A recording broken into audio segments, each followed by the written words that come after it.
just glance up to make sure we're electronically all connected as well. Thank you. We'll call to order. In case of any emergencies, we follow the exit signs to leave the building. We gather at the muster point, normally at the gazebo on the side, and we do not re-enter the building unless we have the word from public officials. And if in case the regular doors are not available for exiting, we can exit by these doors behind. Ah, we found this sheet. That's pretty good rendition though, isn't it? Okay, thank you. I'll tuck it under here so that we don't look again. I'm getting all sorts of messages about updating Teams and that on my computer, so we'll go with the paper copy for now.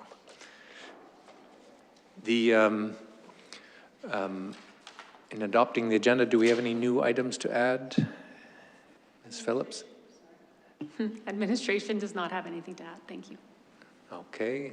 Seeing no other amendments, seeking a mover to adopt the minutes. Adopt the agenda. Thank you.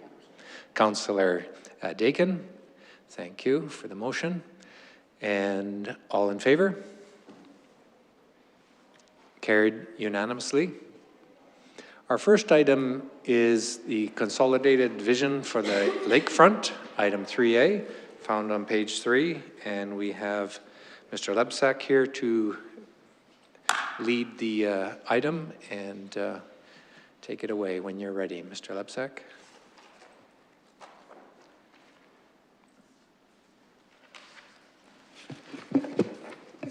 Thank you, Council. So, we've got it titled Consolidated Vision for the Lakefront, which is our longtime project name. If you hear me talk about the lakefront usage strategy, that's the same thing. The document that we did in 2020, the study that we did, was titled Lakefront Usage Strategy. It seemed to make a lot more sense. So just wanted to clarify that right up front. We're still talking about the same document, the same project. All right, I don't know how much background I need to go through, but as you can see there, in 2020, the Lakefront Usage Strategy was developed from much public consultation, council consultation, and was written by a consultant. It was adopted in 2020, and it looked at current use patterns, usage requests from private businesses, and possible future uses as identified in the SWARP, the Sustainable Waterfront Area Redevelopment Plan. And what it really looked at was, we have a whole mix of uses down along the lakefront. We don't have a whole lot of organization of those uses, and essentially there's some potentially dangerous situations down there, from boating traffic, non-motorized paddle boards, things like that, and swimmers, all kind of utilizing the same location on the waterfront. So that's what the lakefront usage strategy was about. And through that, we've come up with this plan in order to what we will call manage the lakefront on behalf of the province, and do some improvements and some upgrades down there. So that's what we'll get into now. I'll give you a quick update on where we are with our departmental miscellaneous lease. This slide comes directly from the previous presentation we did, which is departmental miscellaneous lease is the formal disposition issued for occupation and use of public lands for the specified purpose and activity. Of course, that's a 25-year lease maximum. 6-7 months ago, when we met with the province, after we've been pointed in numerous different directions, the last one being the departmental miscellaneous lease, they came up with, oh, well, why aren't you applying for the tourism commercial lease, which is the same thing, only at 60 years. So we had said, oh, well, because we've never been told about that one, so maybe we'll look at that one then instead. So we've got some feelers out for that one there, how to change our current application to a TCL lease without actually redoing the application. I believe we've got that part figured out now. And so probably the next time we talk, it will be a TCL lease as opposed to a DML lease. And then the TFAs, you'll hear me talk about those, is just temporary field authorizations. So those are 1 year at a time items. So when we do the beach grading down on the lakefront, we have to get a TFA every year for them, because that only is for one specific purpose, for one specific time frame, and that's it. So you'll hear me talk about TFAs as well. Current status right now, I won't go all through everything that's on the document, but Brennan and I met with Parks about, I'm going to say 3.5, 4 weeks ago. After we had submitted our operational plan to them, they came back with now they came back with a template for an operational plan, because previously when we met with them, they said, well, we don't have a template, just, do this. So we did. They came back with a template. I'm not sure how closely they're going to hold us to it, because it talks about things like, what's the composition of the ground that you're looking at leasing? Is it sand? Is it gravel? Is it dirt? What's the composition of that? How many trees and plants are on there? What are their species? How many numbers of those species are on there?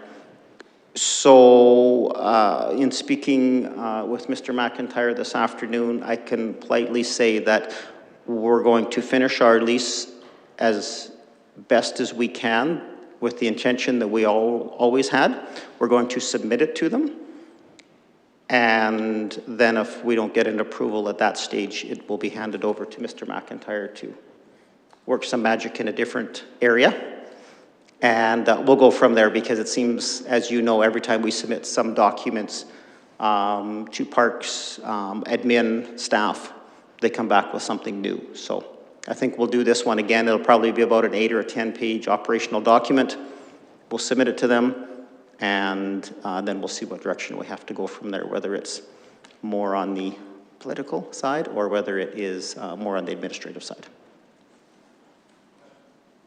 Just a question in terms of like the work on soils and plants. Do we need to hire a consultant for part of that? Do we need to have a geological or I was going to say geological study? That's not the right term I want to use, but pardon me? Environmental, but I was thinking about the soil sampling, testing, that kind of stuff too. Again, in my mind, no, we don't. We've done all that for the previous work in terms of getting the actual park portion that we already have. So this is just from the retaining wall north into the lake. That's all that this, just for clarification, that's all that this is for. Everything from the retaining wall south, all of the park lands there, we already hold a current lease agreement on that. So it's just from the retaining wall north, which in my mind is bed and shore, that's all they call it, is bed and shore, and it's water. So if you can't figure out what bed and shore is, then I guess we have to go somewhere else so that they can clarify what bed and shore is. I don't believe so. We've done environmental study as part of our original application. We've done a fish habitat study. We've done a raptor habitat study. We've done a fish spawning study. I think that's about it, that we've already submitted as part of our original application. So I believe that we're done with any more studies that we need to do. Yeah, good. Thank you for the info. Any other questions at this point? No, otherwise we'll just carry right on. Okay. So I guess I can just back up one more thing. So I don't believe I've been very positive the last year in that we would get this DML or this lease agreement for this spring, working with this new group of admin in Red Deer. I am not nearly as confident anymore, but I don't believe that that will hold us back at all. I think they've also been working very hard with us to make sure that we get the approvals we need, and have basically indicated that we can get TFAs on the work that we need to do. So the plan that we're going to present here, that we intend on doing in 2025 and possibly into the spring of 2026, I don't believe that this DML process will hold us up. I think we'll get TFAs for it, for everything that we want to do, and we'll be able to move forward with everything. It'll just be the actual formal lease agreement, which is going to continue to drag on for a while. So the first item we're looking at is expanding electrical. So as we know, we have some existing electrical down there, which is what the map is. It's a shocker when you kind of put it on a map how much electrical there is down there already. But as you know from summertime, we don't have a problem with electrical. For anything we do down there, beach volleyball, a couple of the other special events, everything's fine. When we get to winter time and we get to the winter village and we run, I forget what it is, 3 million Christmas lights down there, we have cords all over the place. So what we're doing is we're looking at expanding our electrical, so we'll add a lot more terminals to strategic locations. And the only issue we're working with right now is we do not have the capacity, the electrical capacity there anyway, even if we wanted to just start stringing out more wire and putting in more receptacles, we don't have the capacity down there. So we're working with Fortis right now to figure out kind of where the closest location is to bring more capacity down there, and what that would cost. So we don't have a rough or a solid number yet, but our rough number we believe we can do it is that cost there of $75,000. So absolutely, we're open for questions. Mayor Hansen, question? Does this part of the project also include some trenching, or is it just electrical capacity? No, this would include the trenching as well. So we would, yes, we would bring in more capacity down to our existing panel down there, and then, of course, expand out from there and trench in more lines and more receptacles throughout the park. So the most clearest question is, there will be no more electrical cords strung across pathways and open grass? Is that what we're hoping to avoid? My best way to answer that is, yes, there will be extension cords strung out along the grass. I don't think we will ever get away from that, but we will greatly, greatly reduce it. And I also just had a brainwave today and talked to Brennan about it earlier, about actually getting some, not quite rig matting, but heavy rubber panels and laying it over whatever existing extension cords we do have down there. And I was talking about how are we going to spike it down and these kinds of things. And Brennan said, well, even if we don't have any snow, it's cold enough. We can just freeze it down. We can put some water down under the mat, throw the mat on the ground. It'll freeze to the ground. We'll be fine. So I think we have kind of that as a backup plan as well. And if follow-up, just to clarify, the 75,000 estimate is for the trenching and additional outlets. However, it doesn't include the upgrade of Fortis to bring slightly more power down there, potentially. That would be an additional different cost. Is that? I'm going to say yes, that is correct. We still hope to be able to do it for 75,000, but we don't know what Fortis is going to cost. So we'll definitely be able to do all the work that we want down there within the 75, and then whatever Fortis comes in at may extend over top of that. Okay.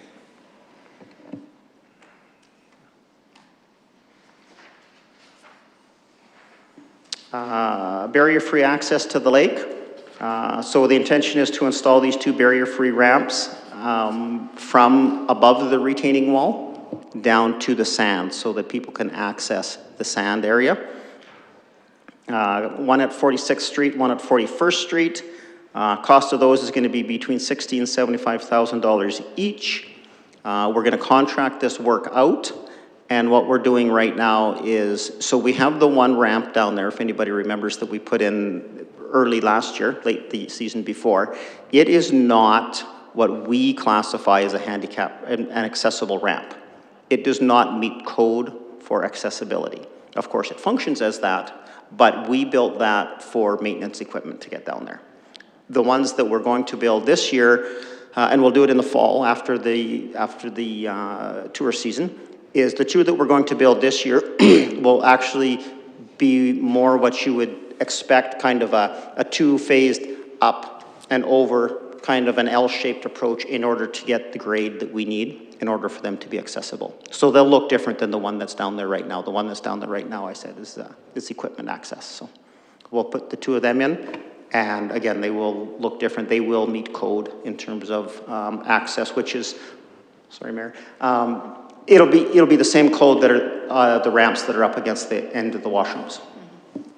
Mayor Hansen? You just said fall, and the bottom of this report says scheduled for second quarter.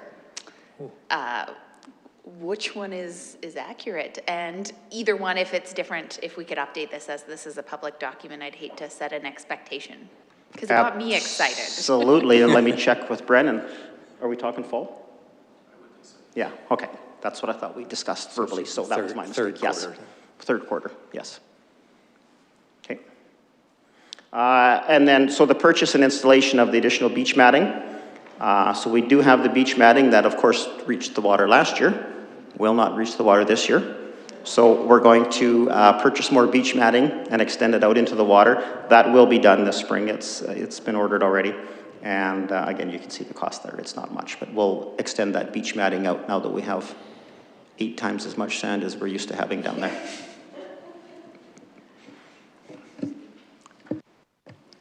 Councillor Parson? A little off topic, but not quite. Nobody's ever explained to me why the lake went down so much. Is there a reason, or is it scheduled to come back up? What's the story? Scheduled. I like that. Nobody ever gave me, I got thousands of explanations, but none that I know. What happened?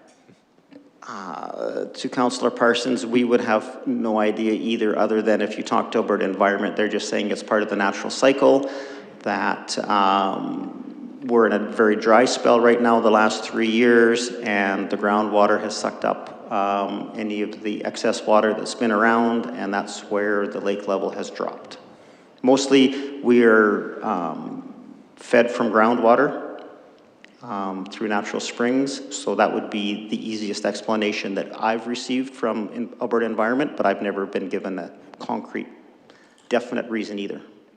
I just thought Mr. McIntyre worked his magic and 10 years of work, poof. I can add also too, you know, tying in with groundwater and where our water comes from. Without surface water flowing, you know, that's one element to feeding a lake. And the other one is the lake loses water to the atmosphere, just like pure evaporation. We've had so much good weather, and that means lots more evaporation than other years. So those are all these pieces, I think, are part of the story. But I've never heard a full report, you know, from anybody either. That 2 week, 35 to 40 plus did it, right? Mayor Hansen? When does the dredging happen? Is it a spring or a fall activity? Fall. It's a fall activity because we have to be out, if we're going to do any dredging, which we won't do this year, but if we do any dredging, we have to be out before May 15th-ish, May 17th, something like that, or in the fall. So we always seem to, we never get out any earlier than that, so it's in the fall every year.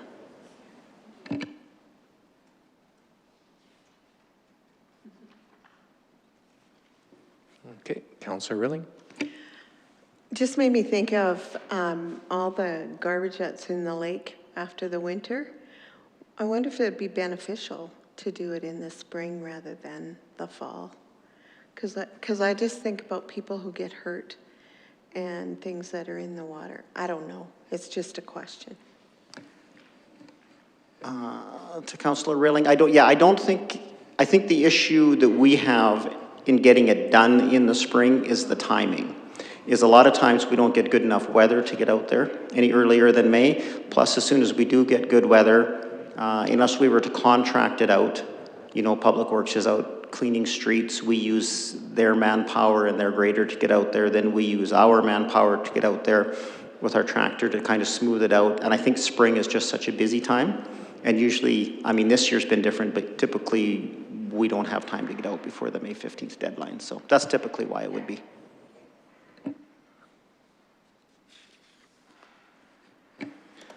All right, public dock with day mooring. Again, so you can see a little bit of a sketch down there in the right-hand corner. So this is something that we've talked about quite a bit. We had talked about putting this public dock, well, at the lighthouse, but off of the existing permanent dock that's there.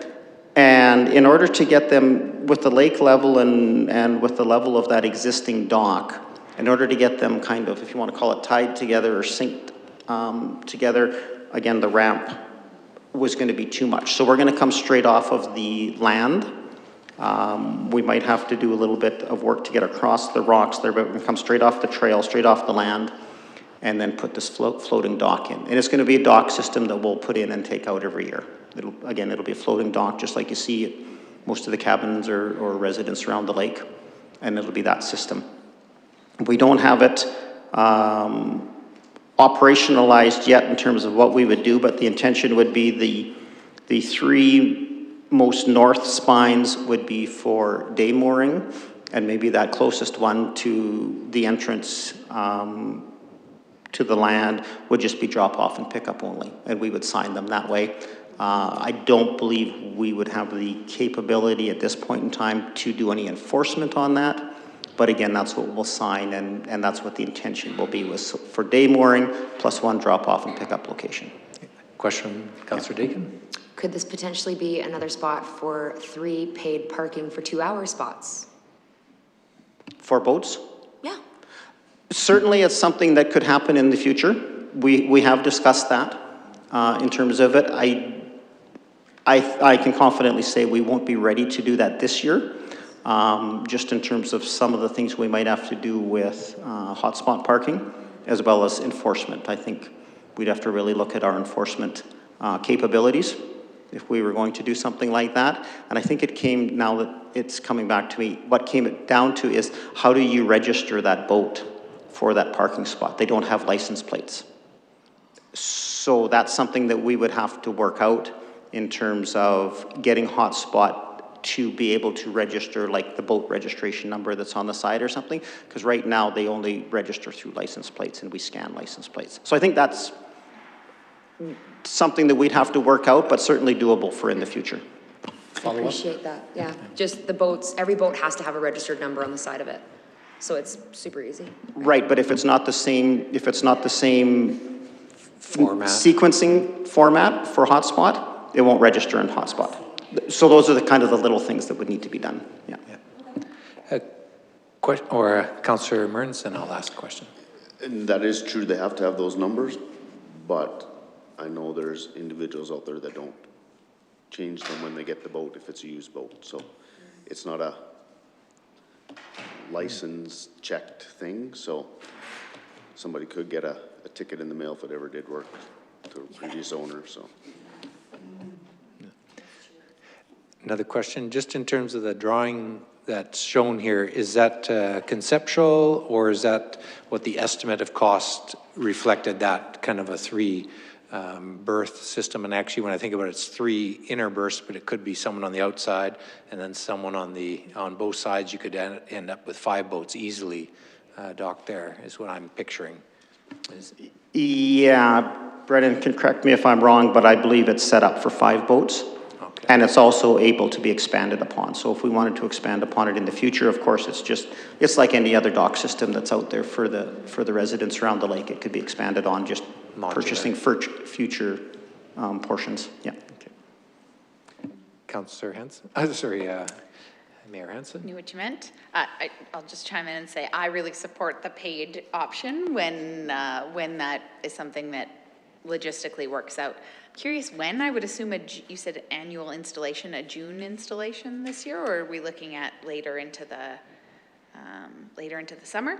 And then my second question, you said around the practicalities of enforcement, and I guess there would certainly have to be some things in place, not that we're checking on how long they've been there necessarily, but that no one's permanently or overnight parking on there. And do we have enforcement capabilities for, even that threshold, that boats have to be out by 10 p.m. or whatever that looks like? To the mayor, no, we don't. Our enforcement staff only works until 9 or 10 at night, unless it's a special event. So we wouldn't have anybody down there at that time. What we would be able to do, though, is identify those boats and then leave a note for them for the future or something like that. But we wouldn't have what I would call active enforcement down there, where they would be there at 10, 10:30, 11 o'clock, each individual night. And I guess, not specifically them being down there, my question is, if someone parks their boat there for a week, can we give them a ticket? If they've moved in for the season and claimed it as theirs, is there something at the end of a really extended point of time that we can do other than leaving them a note? Or do we need to make a bylaw change, I guess is what I'm asking, to give some sort of a tool if someone does that? Right, so to the mayor, I think I'm going to say I'll get information back to you. I'd like to be able to answer that we do have the capabilities now, but let me check with Jarvis at Municipal Enforcement first. It would be the same as if anybody parked in a playground parking lot for 2 weeks. I mean, we have the ability to do that, so I'm assuming we do here, but let me check and I'll get information back to council. Yeah. Thank you. Yeah. No other questions? Carry forward. Oh, you have, Mayor Hanson? Just the other portion of that, when do we anticipate they would go in for the season? Oh, yeah. Okay, again, I'm going to turn around and look at Brennan. I know we've already looked at dock suppliers. Do we have a date at all for this? Nothing finalized at this time, but we should be able to get something over at June. Yeah, okay. So the intention is to have it there by the end of June. Yeah. And that's one of the most important pieces in this whole thing. That's why I can see it expanding nicely. It's been years since we've been waiting for this, so that'd be great. And hopefully by expansion time, we will have a solution for paid parking, because we've talked about it in the past, so. All right. Are we good? Okay. Moving on to pier usage. So again, we have already removed the dangerous ladders in there, and we will be reinstalling code compliant ladders. The ladders are being developed. They will look different in order to be code compliant, so they'll actually have what we would consider handrails on them for climbing up and down. So the boaters might not like it nearly as much, but what we were also doing is we're keeping the west end, I'll call it front of the pier and side of the pier, open for boats, and we're starting the ladders about midpoint and going east. So we're not taking up the whole front end of the pier with these ladders because they are going to have handrails sticking out into the water. So they won't be boat friendly. Let's put it that way. They're being, designs completed, they're being manufactured now, then we'll get them installed. Is the plan still to install them with bolts and then take them off in the fall so they don't get wrecked? Yes. Okay. Yeah, so we'll take them off in the fall so that they don't get wrecked in the winter with the ice and the heaving. Okay. The other thing we're planning on doing on the west side of the pier, where there's currently a stairs, and some of the boat rental companies have been using that over the last few years for pickup and drop off, is making that a designated pickup and drop off area. And what we're going to do there is identification. So we'll put actual signage and identification right on the timbers. So on the top of the timbers so that people on the pier can see it, on the face of the timbers so that the boats can see it. And then we had a great plan in place and thought we were off to the races until we looked at the water level and thought, now how are they going to get from their boat onto those steps that are there? Because in previous years that was easy. You just pulled up and you went right onto the steps. Now you can't. So what we might not even have to worry about it because it might not be too shallow for boats to even get in there. But if they are able to get in there, now we're looking at, again, a single one of those docks that we had just showed in the last slide, along with some kind of a ladder there, but not obviously one with the handrails on it that's going to impede boats. So we're still a little bit in the process on that one, but again, we're going to designate that as kind of a drop-off pickup area for boats, and hopefully message that out that you can't just go park at the Lighthouse Park and do things. Or if those are busy, we also have the drop-off pickup area at the edge of the pier. And the sailing instructor and the boat rental company and that will not be able to just pull up and tie off and park there for hours at a time like they have in the past. So we'll make sure that that's clearly signed so that those things are visible to both boats and the people on the pier.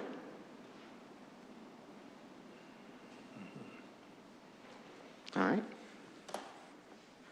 And I believe this is the last one, is lakefront safety. So we've talked a little bit about this in the past in terms of strategically putting some planters, benches, bollards, things like that along Lakeshore Drive on the north sidewalk to block vehicle access points onto the lakefront. I used to say that one of my biggest fears was maybe an elderly person panics when they're downtown, hits the gas instead of the brakes, and we all of a sudden have a disaster down there. Over the last few years, we've turned that from an elderly person to a disgruntled person doing that. So we're in the process right now of doing some designs. We can quickly circulate something to council once we get some designs, but it would look at a combination of, we're thinking bollards now. We probably don't have, to be honest, the manpower to put a whole bunch of planters down there and fill them with plants and maintain those plants properly. So we're looking at bollards and maybe the odd bench, garbage container, additional garbage container, that kind of thing down there. But strategically picking away, we won't be able to do all of Lakeshore Drive in 1 year. Strategically picking away at some of the main areas where somebody could drive their vehicle, just hop the curb and head straight down onto the lakefront. So it'll be a combination of concrete bollards, we believe, as long as council agrees with the design, on the grassed side, on the north side of the boardwalk, of the sidewalk there, and then one smaller steel bollard that's removable, and we have a great design for it from actually Wishbone, the company that we already use for all our site furnishings down there, where it can then be pulled out of the middle of the sidewalk in the wintertime, flat. They've got a cap on it, it'll be flat to the ground, so when we do snow clearing in the wintertime, we don't have a bollard there. But in the summertime, when the public's there, we have a bollard there, stopping traffic from accessing the grass. Again, we'll probably, at the most, we'll get 3 locations done this year. Then we'll continually strategically pick away at those as we carry on through the process. So. Mayor Hansen, question? I would assume that removable one would also be helpful when events are being planned and we need to bring our own staff or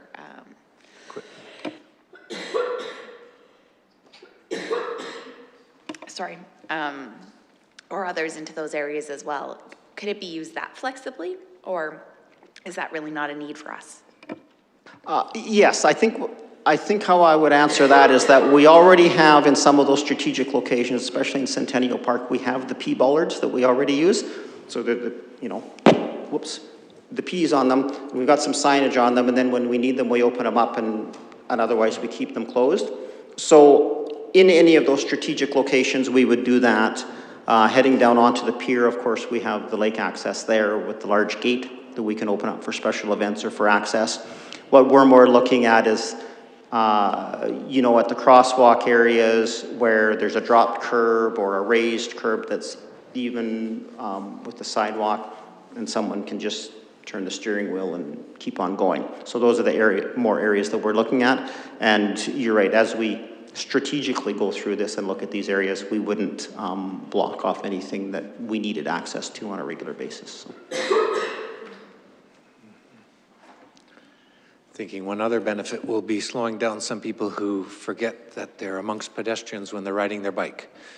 That's another traffic calming feature maybe. And looking at the different bollard examples, the darker ones match kind of the furniture, and you mentioned tie in with the supplier that we currently use, so likely we'll have a themed approach to it, in the sense of not having every piece of furniture and every piece of traffic calming device being a different color, different look, different, it's becomes a dog's breakfast, as we say in the That's correct, Councillor Ostindi. And so one of the things we're looking at is, so the bollard that goes in the middle of the sidewalk, again, is from the same company, Wishbone, that we use, so it would match in and we would be able to do colors and that kind of thing. And then we're looking at concrete on the grass, so they would, be set right into the ground. And there's a combination of, it could be a bollard, it could be a rock. One of the ones that's actually custom designed that I saw that was quite nice is you might think they're just a round concrete sphere, but they've done them in a little bit different shapes, and they call them pebbles. So it's more like a natural theme, a lakefront theme. So they look more like pebbles. People sit on them a lot easier than they do around sphere. Different little things like that. We'll try and make sure that it's pleasing to the eye as well as serving the purpose of stopping traffic, so. Okay, seeing no other questions, or there, the question slide. Is there any other questions or feedback? Mayor Henson? Of course there is. Mine is just around when we start bringing equipment down there to do the garbage cleanup. We made those ramps so we have access down there. What time of year does that start? Are you talking about the actual beach cleanup on the sand? Yeah, and not the one where all the people gather together to do it, but the, yeah, the. When our staff starts going down there? That's exactly. Okay. I thought that was going to be the answer. Yes, so as our seasonal staff started 2 weeks ago, we spent about 3-4 days of orientation with them, and so they've been starting now. So we'll, again, this year with all the sand that's down there, it's going to take us a lot longer to, you know, cover the distance of it, but we're working on it right now.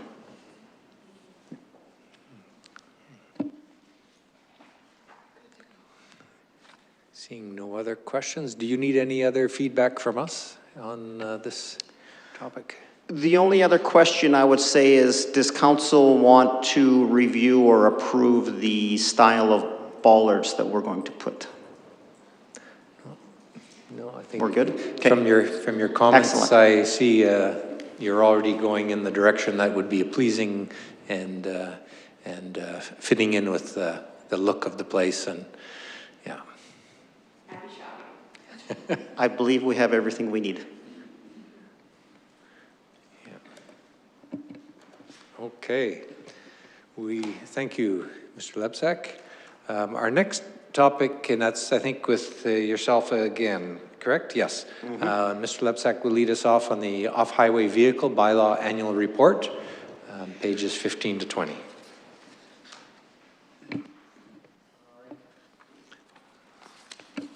Okay, council, this one I can keep quite short. So as we know, the motion of council when we did pass the off-highway vehicle bylaw in the fall was that we bring back an annual report no later than the end of June each year for council to review the program. So without any major information to bring back, we brought back the stats and thought we would leave it at that, as there was no major incidents, sorry, knock on wood, that happened over this first year.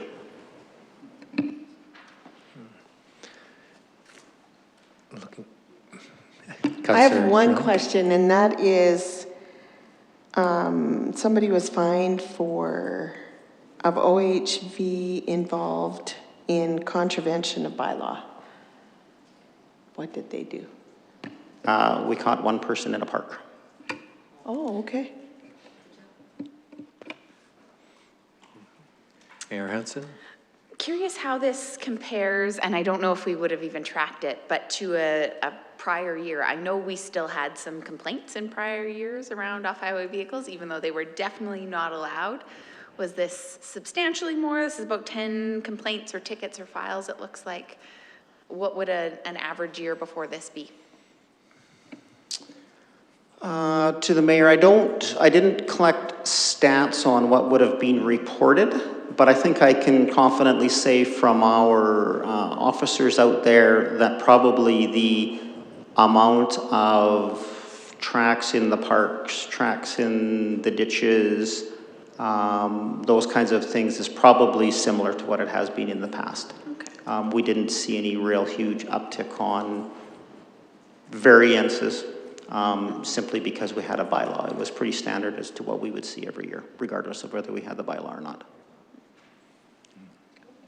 Councillor Dagan? I'm just glad that there's only 9 files created. I think that's fantastic.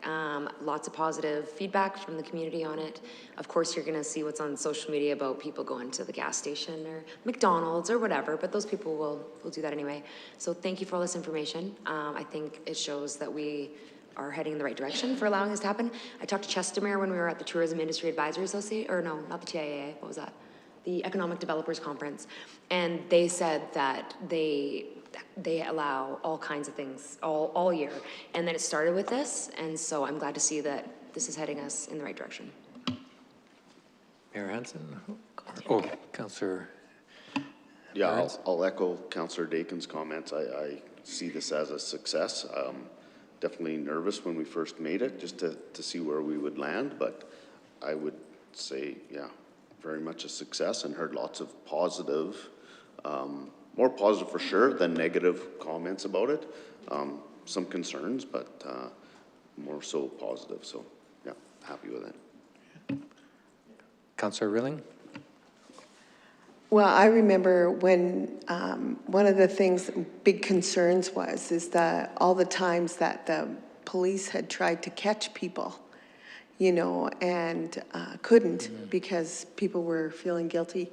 I don't see that reported here at all. Is that still a problem, or do you know what I'm referring to, Mr. Lebsack? Yeah. Yeah, to Councillor Rilling, I would suggest that is probably about the same as well. Yeah.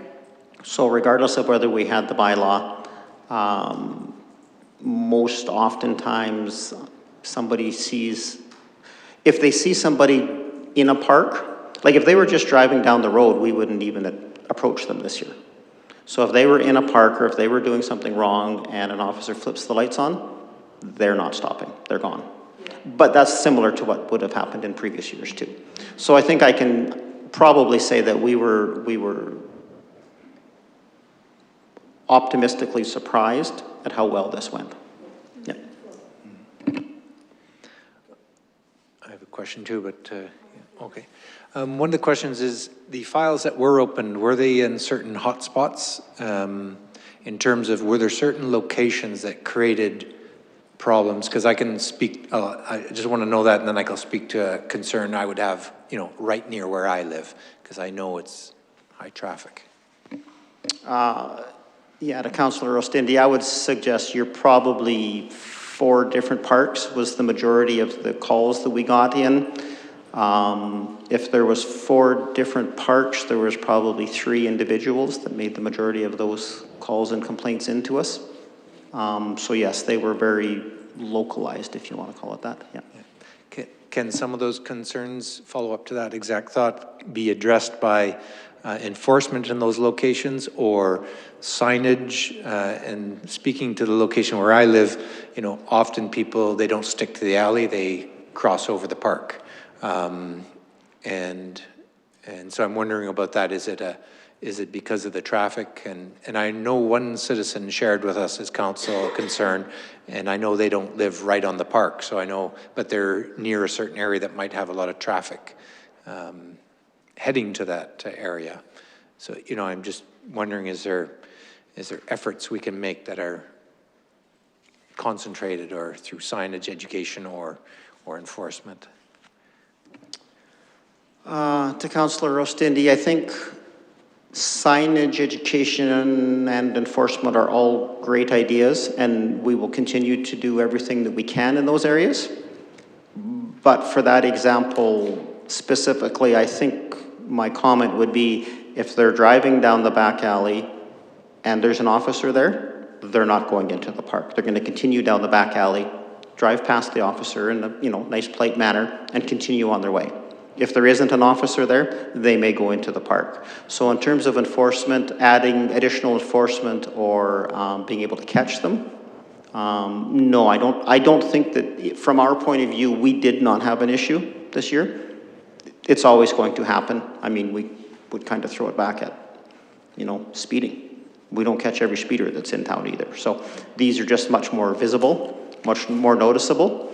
I don't think we saw that there was a high rate of breaking the law or going into parks with their OHVs. I think it's just something, we would call it probably within a tolerable range. And certainly additional signage and additional education is something that we can and will be doing each year as it gets towards the December 1st implementation.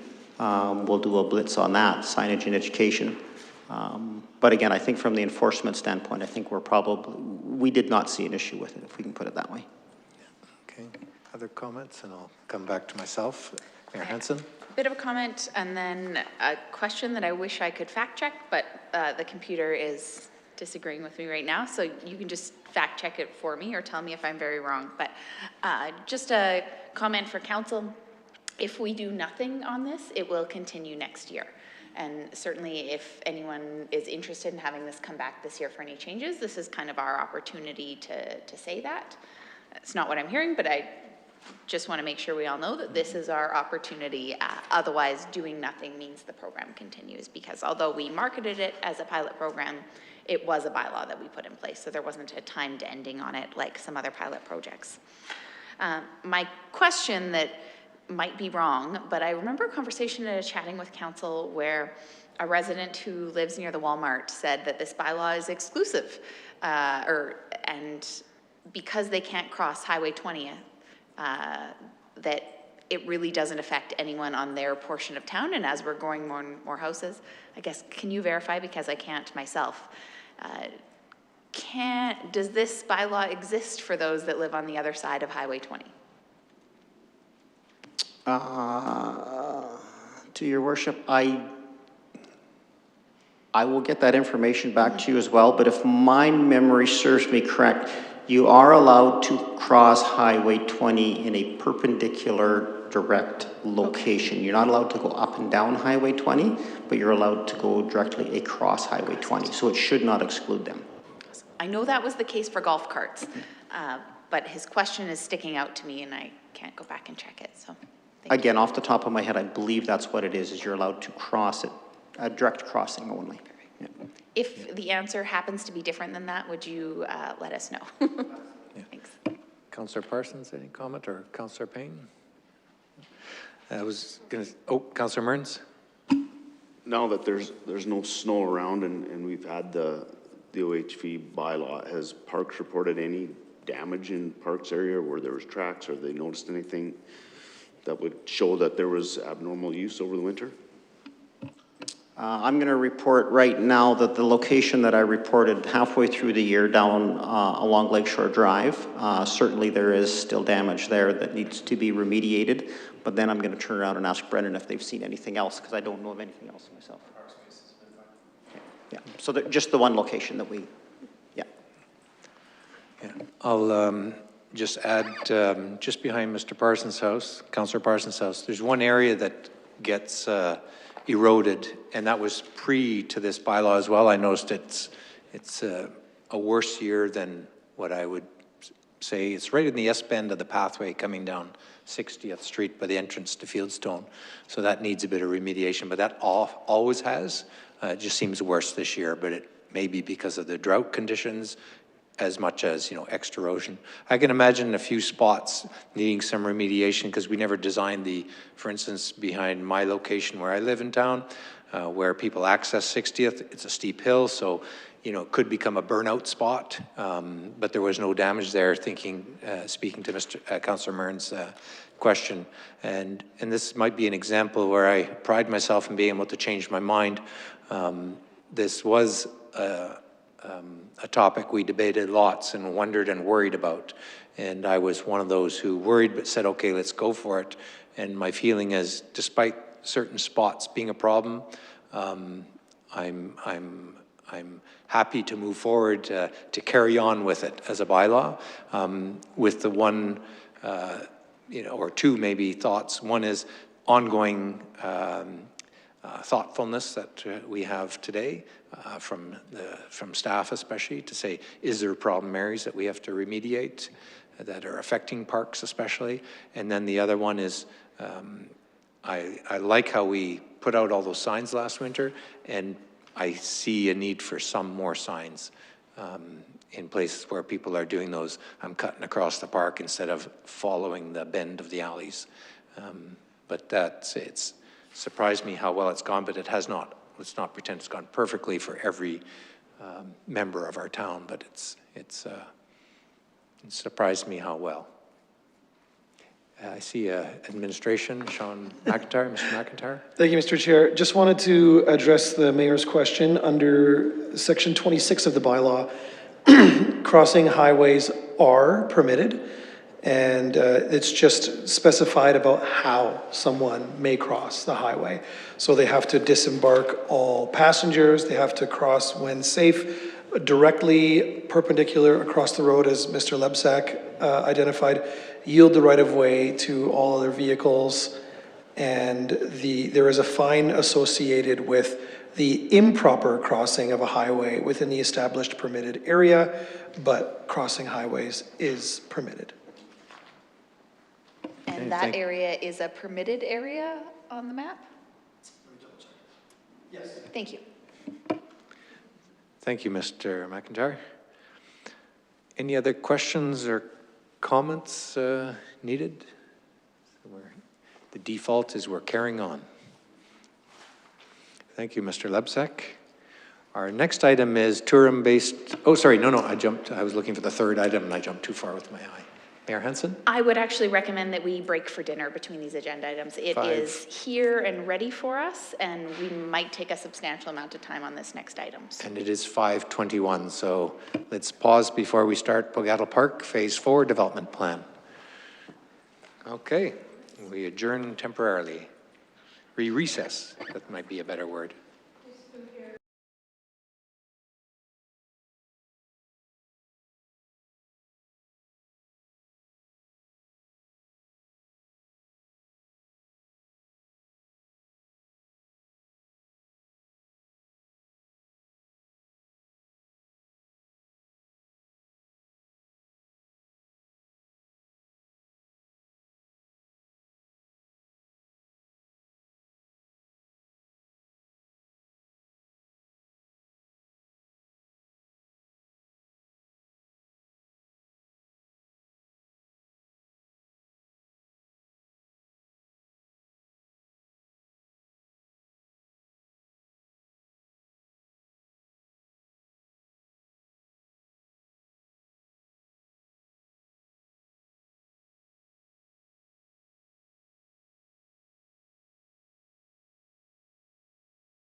come out of our recess, and we will turn to the item Pogattle Park, Phase 4 Development Plan, pages 21 to 35 in our package. And Mr. Lipsack will lead this item again.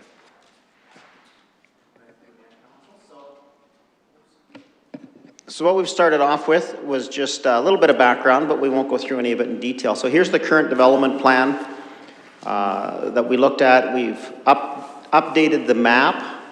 I'll give Mr. McIntyre credit for this one. So instead of us referring to phases and the map referring to areas, they all refer to phases now. So it should be easier to follow.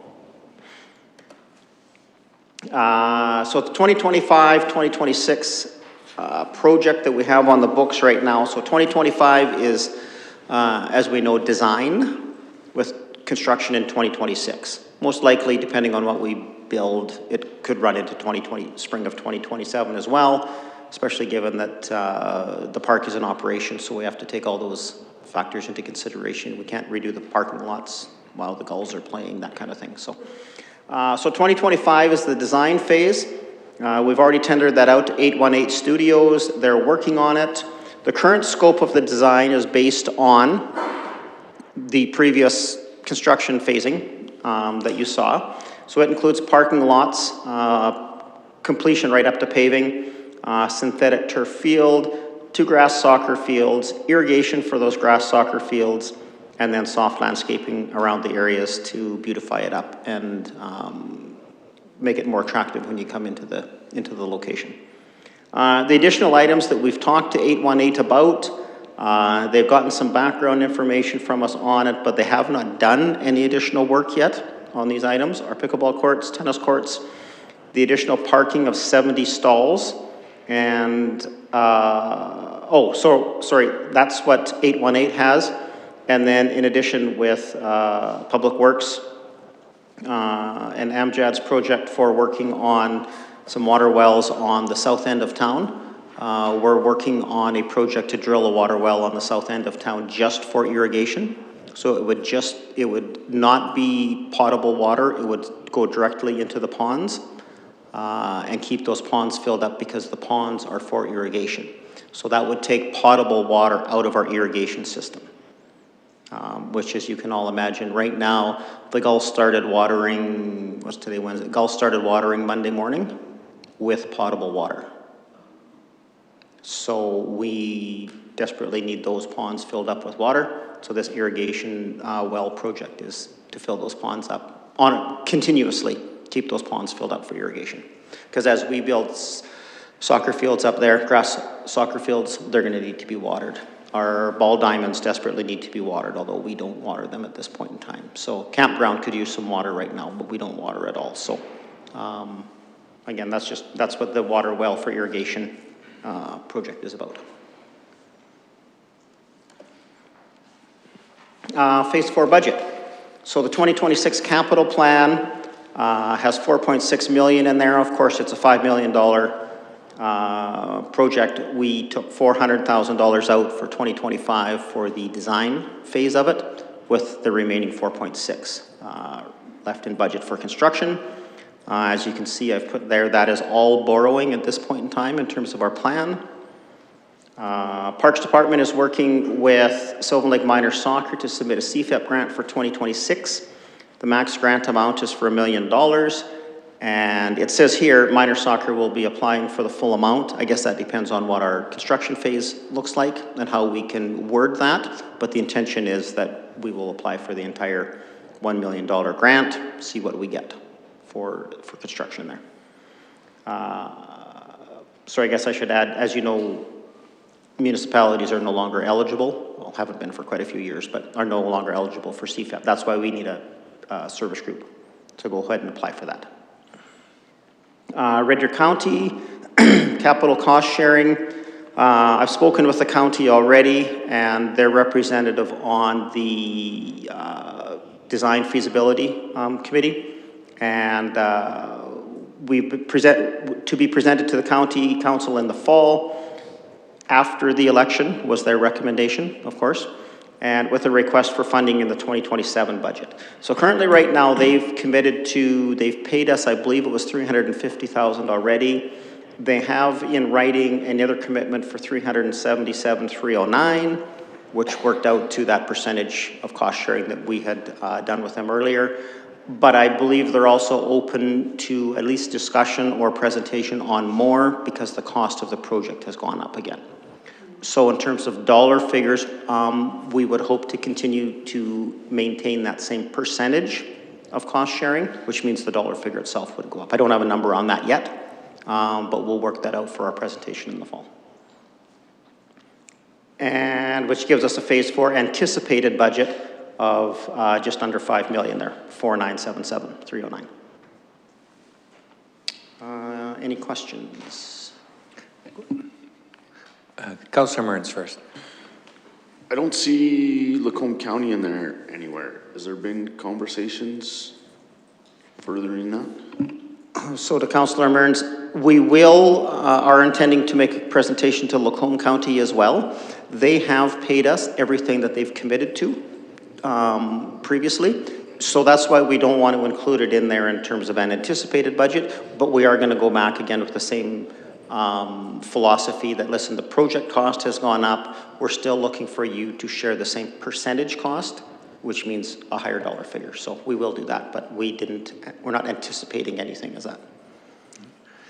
And one other question, sort of in the context of overall budget, we have the ability to take on more debt. Well within our ceiling. Maybe it's a Mr. Moore question from finance. If we have to borrow this full amount and the water projects, we've had some lack of success getting monies from the province to do some of our infrastructure work, that a lot of that has to be taken in on as debt now. Is that going to pressure our debt limit too much? Okay. So to Councillor Ostindi, my response there would be that we will still proceed with whatever design council wants to go forward with based on the current cost of construction that we have here in this document. Once we get to budget, if anything has changed by then, we can always revise or redo the construction schedule or look at it at that point in time. But I think at this point in time, I can speak for Darren in saying that we're confident in our 10-year capital plan, so we might as well proceed with that for now.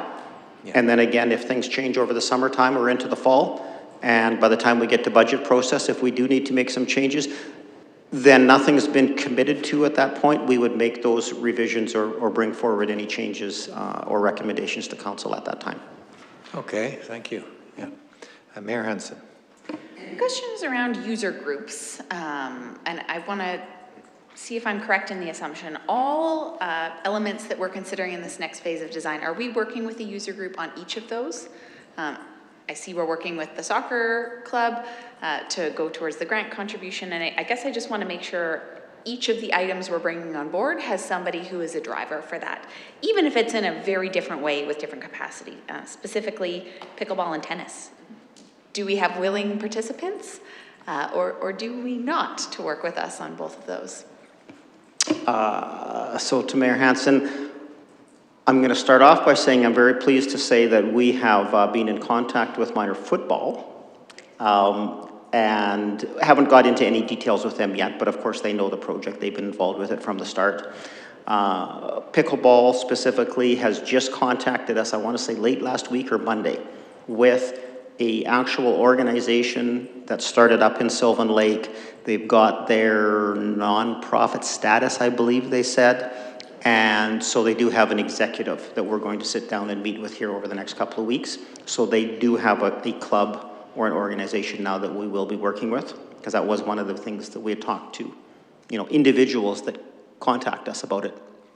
One of the things that we've said, so they are organized now.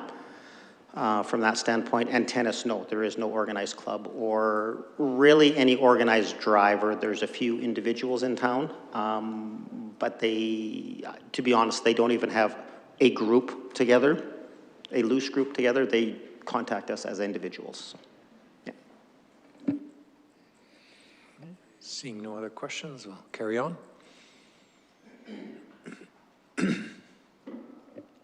Oh, okay. So here's just another thing before we get into some of the options and designs. So we have here for council's consideration, if there's no synthetic turf field at this phase, we don't believe there's a need for parking lot 3. The Gulls, of course, would dispute that. They would love to see parking lot 3, and I think I've got a page here that will show that, where parking lot 3 is. But just something to keep in consideration is that although there's a parking shortage up there now, we would like to formalize those parking lots and get things going. We believe between what we did last year with the campground, formalizing parking lot 2, the makeshift one that we have on the south side of Gulls Stadium, that would suffice for Gulls games. There's always going to be some overflow parking depending on what's going on there. So, yeah. And just so to make the facility look more appealing, we would like to see, or we would recommend, those 2 grass soccer fields by the entrance, and or parking lot 2, and or some landscaping around the east entrance. So those are the kinds of things as we're going through some of these options. If you're thinking, ooh, why would you throw that one in with that group? It's more that first appeal when you drive into the facility. Right now it's totally under construction. There's mounds of dirt there. There's nothing developed until you get halfway into the subdivision practically. So part of our thinking is that sprucing up some of the entrances would make it look a lot more appealing when you first pull into the facility. All right, so parking lot, yeah, I did. So parking lot 3 here. Again, I just wanted to go through some background so you understand what we're throwing at you here in terms of options. Parking lot 3 is what's currently the gravel parking lot immediately north of Gulls Field. The formal design there is 432 stalls, $2.1 million construction cost. This includes everything: road and street lighting, asphalt parking lot, internal trails, landscaping of islands and boulevards. There's a connector to the parking areas south of Gulls Stadium and northeast of the quad, which doesn't show there, but it runs just immediately south and to the new parking that we built last year for the campground. So another access road into that gravel parking lot that's on the south side. Again, it's $200,000 for construction there. Includes, again, everything. That would be a complete build for that one. Engineering fees for those 2, which we're calling parking lot 3, is $2.6 million. That includes everything: design, construction, survey, testing, everything. So just so council is aware of when we talk about parking lot 3, that's it. Parking lot 2 is the area even to the north of the pipeline right away, the north of the gravel parking lot. Right now it's all dirt, it's not being used. As you pull into the spray park, if you were to pull in on the road, turn right to the spray park, there's an entrance there with concrete barriers in front of it. If you were to turn left, that would be the entrance into parking lot 2. 144 stalls there, again, just north of the gas line. $850,000 construction cost. Some parking area roadworks in there, $400,000, and engineering fees totaling $1.4 million for parking lot 2. Again, 144 stalls. Question, Mayor Hansen? First a comment, then a question. Makes me a little bit sick to think we could spend $4 million on parking lots, because that's not really an exciting community amenity, but I know we have to do that. When it talks about including the road, is that just the internal road, or also at what stage does the road from 60th to Pagado Park get paved? To the mayor, I'm very sad to say that does not include anything on Memorial Trail. It would basically be the setback. Well, currently the setback into the spray park area is to allow for this kind of construction and not throw away costs and repeat. So what we'd be able to do is finish that road close to Memorial Trail, but not right up to it, so that we don't have any more throwaway costs there, as well as the east entrance would be the same. adjacent closeness to Memorial Trail, but it wouldn't go right to Memorial Trail, and no work on Memorial Trail. And remind me when that fits into the plan, the road work on Memorial? Not nearly soon enough for me, is that that? No. I would have to check with Public Works, but I believe it's at least 28 or 29.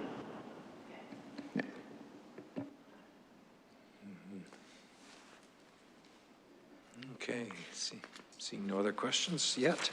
Okay, and then we just wanted to list the sport amenities there. So again, these are the costs per item, and these are kind of standalone costs. So if we were to just say, you know, the synthetic turf field, we're just going to plop it down, that's how much it's going to cost. When we combine it all into one project, we're going to get a little bit extra stuff around the edges, and you know, you're going to be able to make your money go a little bit farther than it is. So I just want to make council aware of that, but you know, some more landscaping, a little bit more beautification of the site, that kind of thing. But essentially, if you were to take each one of these amenities individually and plop it in there, we've provided these costs for you. So the synthetic turf, the grass soccer fields ×2, pickleball courts ×4, and tennis courts ×2. That's what's in the current plan. And then we also added the outdoor hockey rink there, which is covered on the roof, but no sides on it. So basically it keeps the sun off of it, so that the ice lasts in the wintertime, as opposed to a nice warm Chinook day and all of a sudden you lose all your ice there. So that's an outdoor hockey rink. And then the operations yard and building. And you'll notice later on in the presentation, one of the prices does not match up with this operations yard and building. It's because we used what was left of the applicable funding, and we would forego the building but have the operations yard itself. So you know, it's 600 and something listed in there for the operations yard. We're just kind of playing with numbers just to show you what could fit within the allocated budget. And then we just went through, and I don't know if I need to run through these. These are just for council's consideration and thought process as we were going through this. Instead of kind of leaving a blank open slate for you, we provided 4 options. So there's option 1 there, which, as you can see, this is the actual development plan that we have on the books, $8.7 basically million. Option 2, to bring it down a bit, $6.3 million. Bringing option 3 down a little bit more. As you can see, we deviated and put in pickleball courts there. Lost the synthetic turf field, that's $5.2 million. And then to bring it down to pretty much option 4 was to provide exactly what we are anticipating our budget would be. Again, the operations yard, no building, you can see that number's different, is the 4.977, and we did that just to get it at that same number as we're anticipating budget that we provided earlier in the presentation. So that I can leave open for anyone. And at this point in time, we're just asking council to provide us with some direction. We currently have a design on the field or on the books, which is option 1, $8.7 million. We do not have that funding in place at the moment. We also met with our design advisory committee, which is our councillors, a rep from Red Deer County and a rep from Lacombe County. And the consensus, excuse me, at that meeting was that Red Deer County and Lacombe County certainly don't think there's any reason that, you know, they're going to try to hold us to the plan that's already in place. It's up to us to revise this and bring forward a plan that we see that fits a construction and a budget schedule. So right now I'll leave it open for discussion. Sure. Yeah, I can reiterate that point too, that specifically Lacombe County, I asked the rep, you know, are you impatient, or are you, you know, what do you expect in this process? And it was very much, we're taking the lead, very comfortable with our conversations that Councillor Mearns and I were in, and so yeah, I can maybe jump in, you know, even though I was in that meeting and the option 1 seemed to carry the day at that point in time. When I look at all these factors in the report you've provided, I played before the meeting on option number 2 and thought, if parking lot number 3 was kept the same and left alone, in other words, 2.6 million didn't go to that, and you could substitute some of that money for parking lot 2 and pickleball and even the operations yard and building. And I noticed you separated those two in another option, so you know there's variance upon variance here. But I was thinking about how important a synthetic turf field may be to our community, and I was thinking about how that might expand quite a few sports and expand our season. And maybe there's some counter arguments for that, but I was thinking a lot about the amount of money that goes into the parking lot compared to field space and sport activity space. But I think this is an important phase because we're really opening up the park. We're really making a big difference in terms of, oh, we really do have a Pogattle Park. Right now, it doesn't quite feel like that. It feels like a golf stadium in the middle of a mud field. And that's okay. You know, it is what it is because you have to get there one day at a time. But when I looked at the option 2 and said, hey, that parking lot number 3, if we didn't have that improved and just really went all out on parking lot number 2 and added pickleball, we would be at 5.4, nearly 5.5 million, and throwing in the operations yard and building with 6.3 million. So it'd be nearly the exact same amount that's listed on that.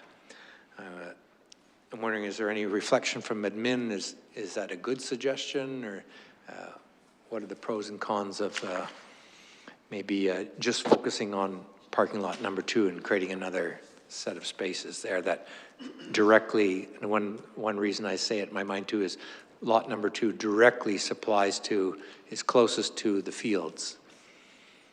So that would be another pro, I thought, in my mind. Is there any issue from admin's point of view on that kind of suggestion? Or, and I will go around the table to get more and more feedback as people are thinking about things. Okay. If we want to start off the conversation, I guess parking lot 2 in our minds is farther away from Gulls Stadium. Mm-hmm. And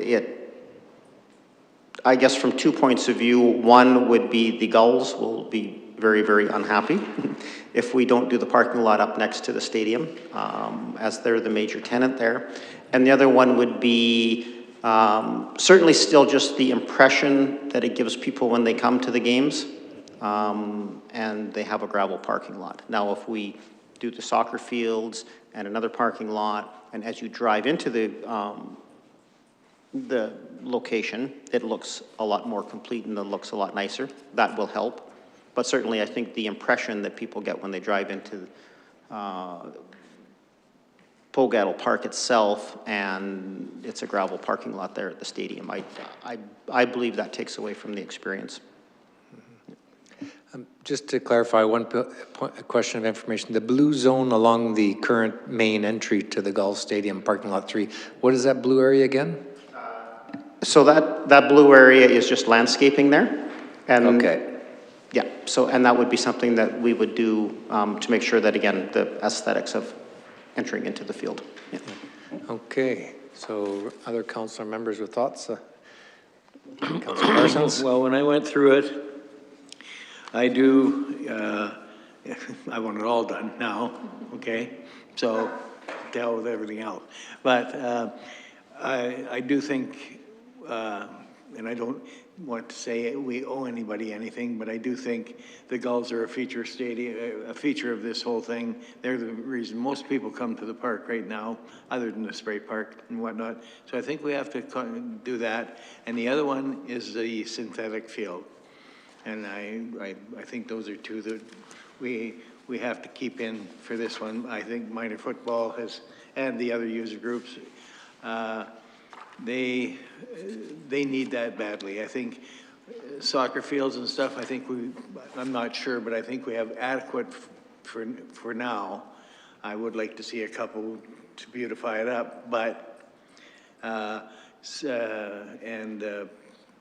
tennis and pickleball, I think we can put off. The outdoor arena, we can put off easy enough. We've made it through this far, but I think those are the ones I'd like to concentrate on is the paving and the synthetic field. Councillor Mearns? With the synthetic turf field, my assumption is could be used as a soccer pitch. How many pitches could be put on that? Oh, I had a good, sorry to Councillor Mearns, I had a good answer for you. Yes, it is designed for a soccer pitch. Would be used for that. How many fields could we put on it at, say, like a U10 or a U12 or something like that? That's a good question. I don't know if Brennan, do you know that off the top of your head? Could we play crossways? It'd be similar to how the east side of Leaderfield currently operates. You'll get 3 of those fields of that size on there. And then if you look at Riders Ridge right now, I think is their U11 or U12 competitive. So you do 2 of those pitches there, and then you do 18 small. So it kind of covers a lot of bases there. Any other comments and questions? Mayor Hansen? Well, my first choice is to get rid of the parking lots because it hurts me to spend money on something that isn't a direct additional benefit to residents. But I understand that that's the way we like to go. I lean towards option 2 when it comes to that because I agree with Councillor Parsons. It's really the one parking lot and the turf field are the ones that I think we need to go ahead with. But I also just want to add in my play. There's a huge cost to this parking lot, and once it is paved, I hope that visitor pay parking just comes hand in hand with that, because it is a way that we can offset this cost. And in fact, I'd love to make that decision at the same time that we approve the parking lot, because that comes really hand in hand for me. Going forward with the parking lot over additional amenities for our residents is a little bit conditional for me on how do we receive some of that back. So I'd love to see those conversations happen at the same time so we know it's paved and the parking comes in play immediately after or not if council votes not to do that way. But I'd love to have that conversation with them tied. Councillor Mearns? You had some numbers in our last paid parking about what that could potentially be for revenue, right? Gulf's parking lot? To Councillor Mearns, you're testing my memory. Yes, I did. I don't remember what they are, but I could look them up, yes. Okay, thanks. One reason I liked option 2, although I, was thinking about modifying it because I recognize 2 things. The turf field is critical in my mind, and parking would be good to expand, and I was hoping parking lot 2 would be enough to do that. Because again, you hate to just, what do they say? They paved over paradise into a parking lot. What's that quote? But it just seems like, oh, that's a lot of money to spend on a park for cars when we really think about parks as people.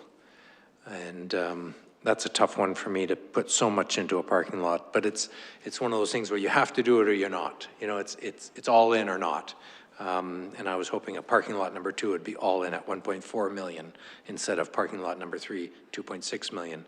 I can still see parking lot 2 being used for all the Gull games very easily.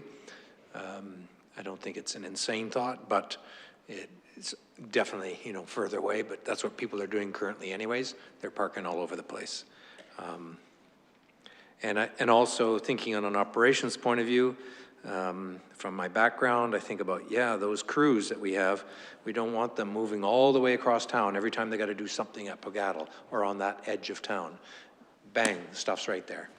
You're not transporting crews and equipment and trailers and trucks of our parks equipment all the time. So having some facility, if we even stuck to roughly that same option 2, but we're able to do something, and we might still be under the option 1, below the option 1, which is most expensive. Maybe we have to invest something for our staff to do more efficient work too. There's a small argument to be made there. Any other thoughts, Councillor Mearns? So I found the number, but it was just for the spray park portion, and it was estimated between 7,300 and 17,000, depending on the scenario. So it'd be substantially more for parking lot 3 on. Yeah.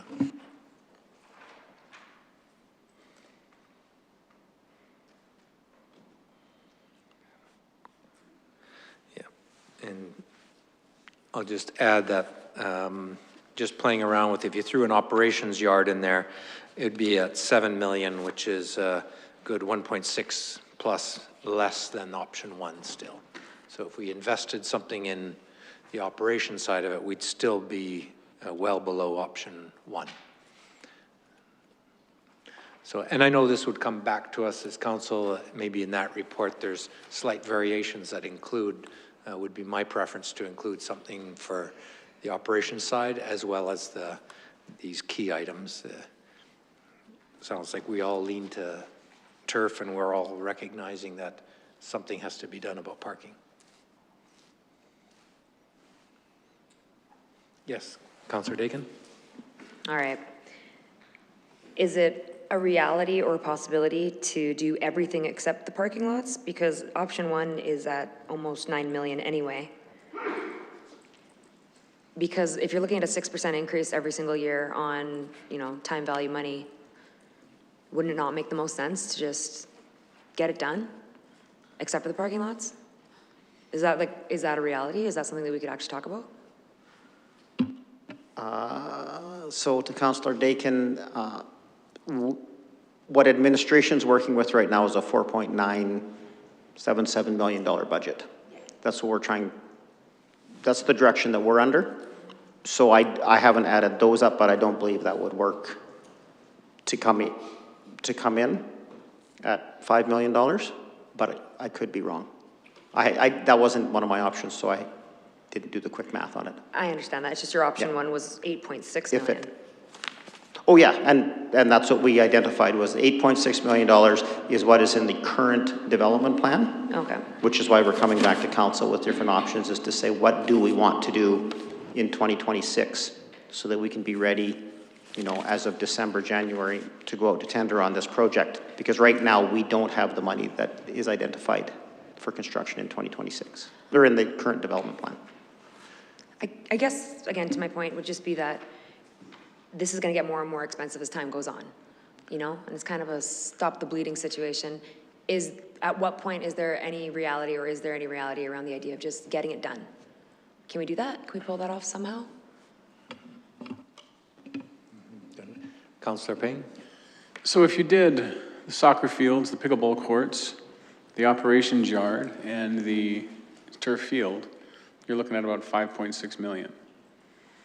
If you put paid parking into parking lot 3, you probably generate somewhere in the ballpark about $100,000 a year.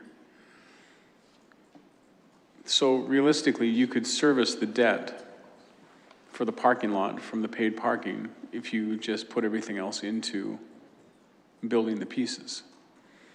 Building the soccer pitches, the pickleball, the operations yard, and the synthetic field, which I agree. I was going to mention something earlier, but I think you all know how much I feel like we need a turf field. I've been saying that for years.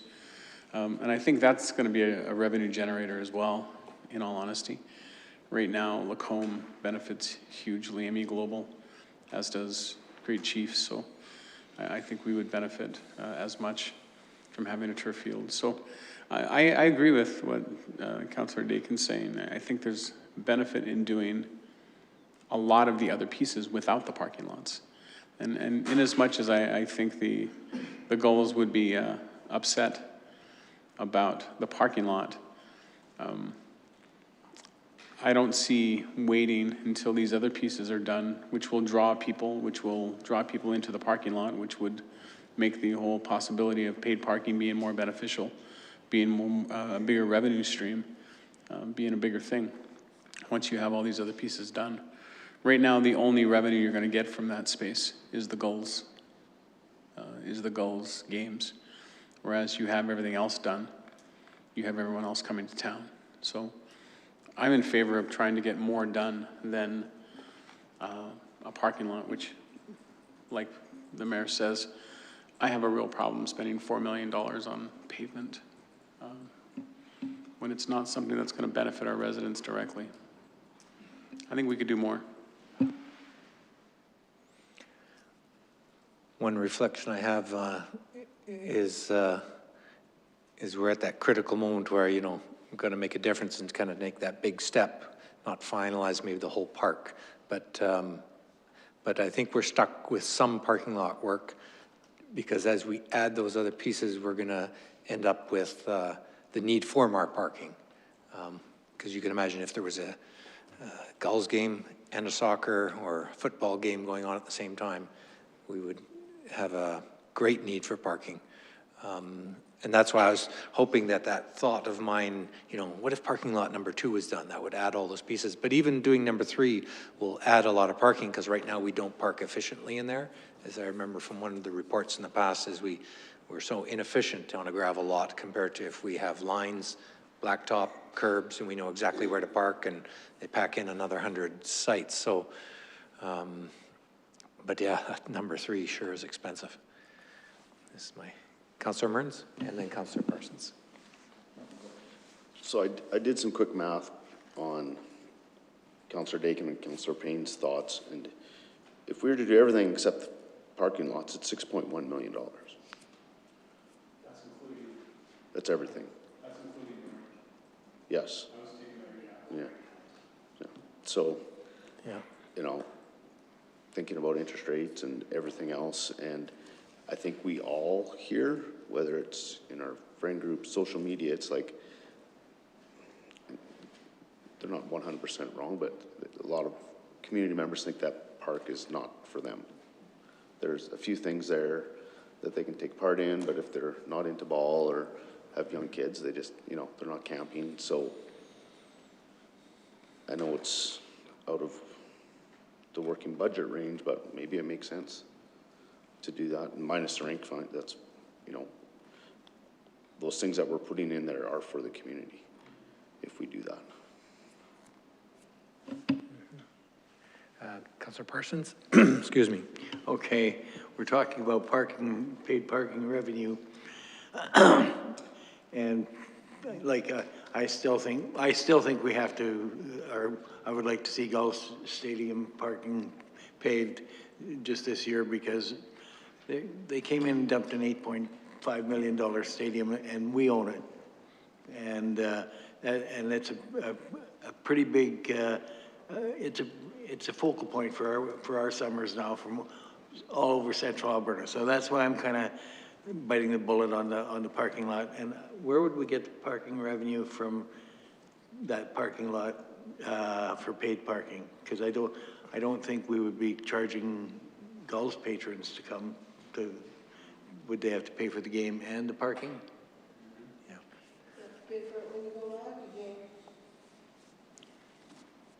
And then residents, I'm assuming, would Yeah. not.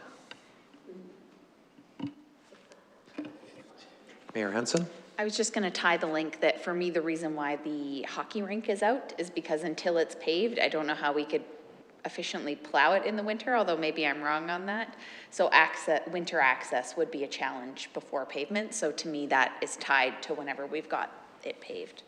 But maybe operational, I am incorrect on that. But yeah, I'd remove that from the list as well.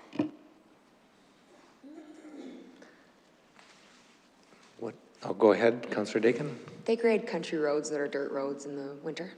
You can grade it.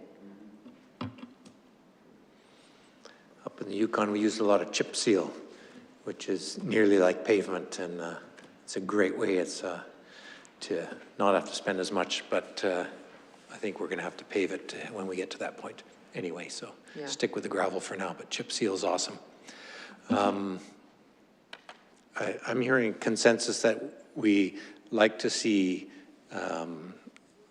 greater progress in terms of the park development. That's what I'm hearing around the table, but we're a little bit stuck on how much we want to invest on the parking. And I would make the argument that we have to invest something in the parking, whether it's 3 or number 2, because if we're going to build these other options, the crowd's coming. So yeah. Councillor Dakin? Yeah, I'm not for parking lots right now, but I'm for amenities. With the parking question to admin, if parking lot number 2 is done in the same way that number 3 is done with, without pavement, you know, it's just prepped, like number 3 is semi-prepped for this paving phase, will that create a significant amount of parking without being extremely costly and wasting money? Because we don't want to do halfway jobs and then have to redo everything, but is that significant? To Councillor Ostindi, so in terms of number of stalls, again, we're looking at about 144 stalls if it's complete. Yeah. And everybody has lines and knows where to park. I would suggest you're right, you're probably around 120, 125 if there's no lines on there. And for what it would, in terms of the materials that it would cost or take to create that into a gravel standard, yes, that would be 90% throwaway costs. Basically, we're gonna have to remove all of that and start from the bottom up and rebuild parking lots when we pave them. So, yeah, okay. Councillor Rilling? So if we just put in amenities, is there enough parking for that to happen? Like if we don't pave the parking lots and we put in those kind of amenities, like, I mean, we can do, I mean, maybe we make that choice, but is it a possibility? Like, to Councillor Railing, I think my quick answer to that would be no. It would Okay. depend on what's going on up there, but if you had a high school football game on the turf field, a couple of soccer fields being used, even if it's just recreational soccer, and a Gulls game, and then some baseball down on the quad, no, there would not be enough parking. right. Councillor Payne and then Councillor Murray. I just want to point out that will never happen because you'll never have those sports playing at the same time. You'll never have a football game happening at the same time as a baseball game, Okay. ever. Because of the season.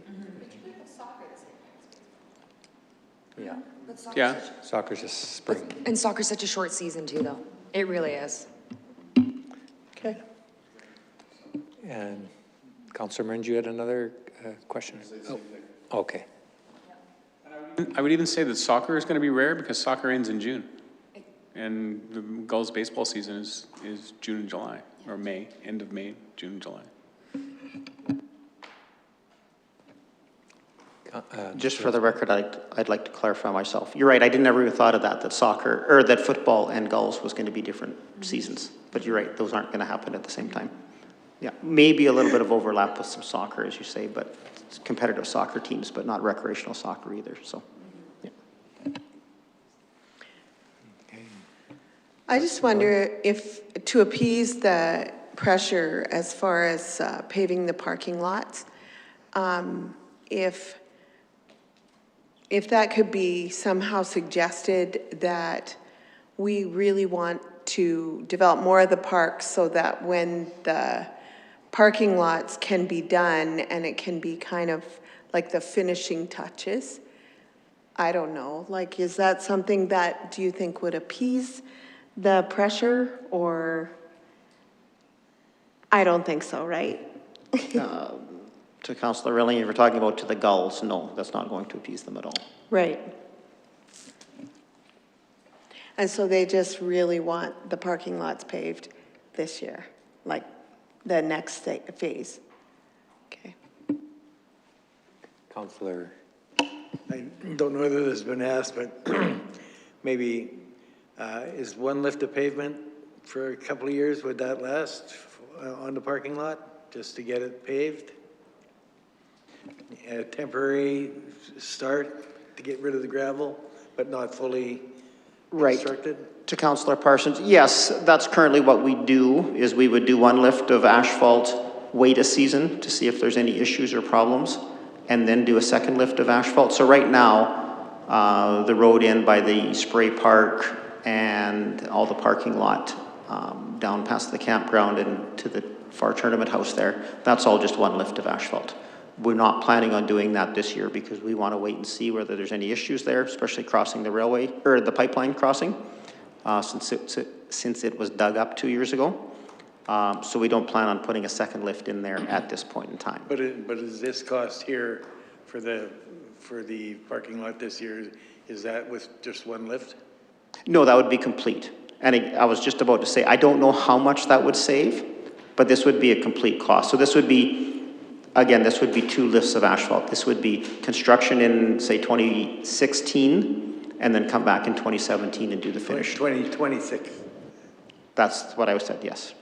26, and with 1 lift of asphalt, leave it for the winter, leave it for that next summer of gulls, because we couldn't probably get in there earlier anyway, and then in the fall of 2027, finish that second lift of asphalt.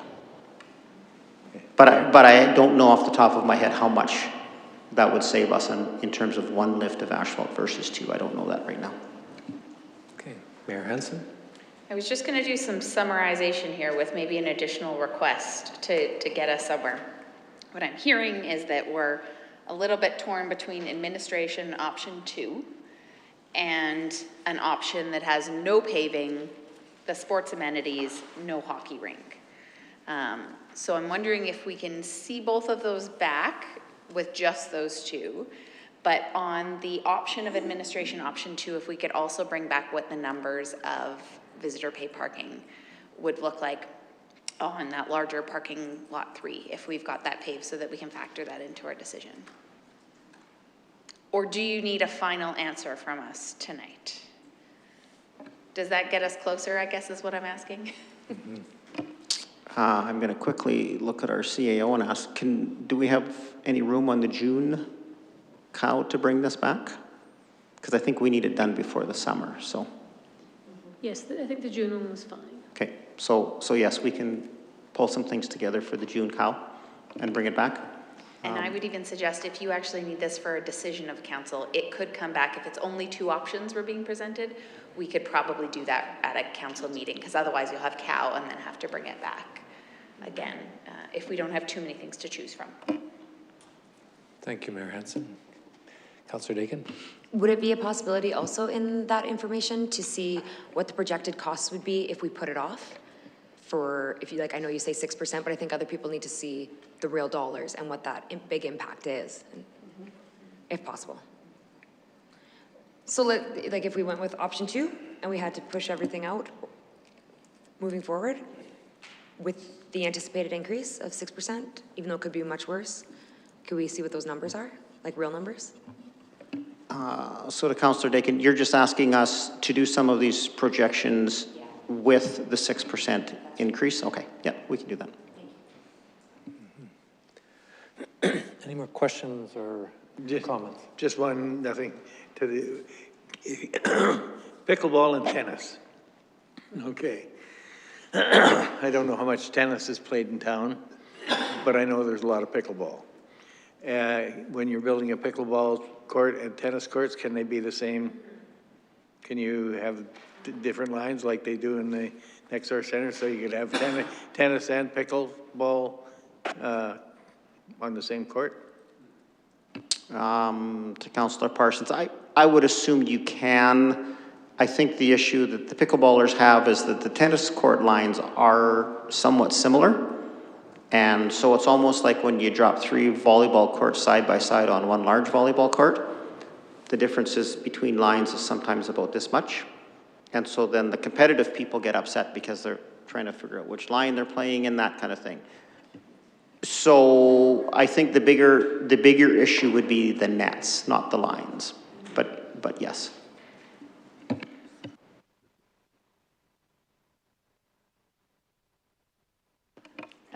As a follow-up to that, I wonder if there's been any analysis on, you know, maybe it's only 1 tennis court that we need, or maybe it's more tennis and less pickleball, just seeing what that community demand is. Because I too hear that pickleball is where it's at, and I do not have a lot of tennis conversations. So, and in fact, I believe the pickleball club said something about there's really a minimum amount of courts that can hold a tournament on. So I am really curious about what that number is, and to ensure that there's flexibility, even if one of those courts had 2 different lines or something to get to that minimum tournament number. But that would be in that next phase of discussion, just prepping it. Anything more you need from us, Mr. Lebsack?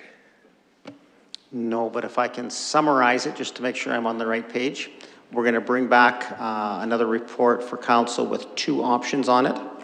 One is going to be all of the amenities minus the outdoor hockey rink. And one of them is going to be option 2, but include the projected revenue for paid parking.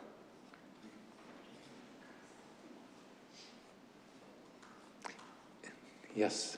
The first one was no parking lots as well, though, correct? No parking lots, but all the amenities except for outdooring, right? Okay. Sorry, correct, that's what I was Okay, thinking. perfect. Yeah, without the outdoor hockey rink. Okay, great. Okay. Mayor Hansen? Just for clarity, does that include both operations yard and building, or just one of the 2? In my mind, I had, I think it was just yard. Just yard.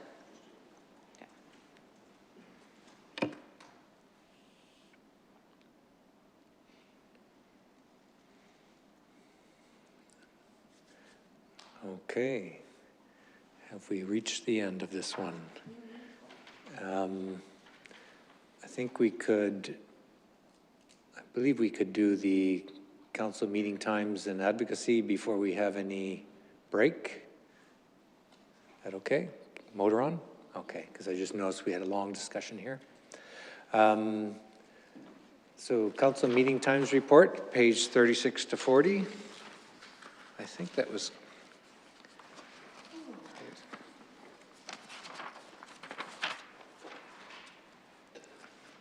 okay, and we'll welcome Ms. Reynolds to the mic and give you a moment to set up.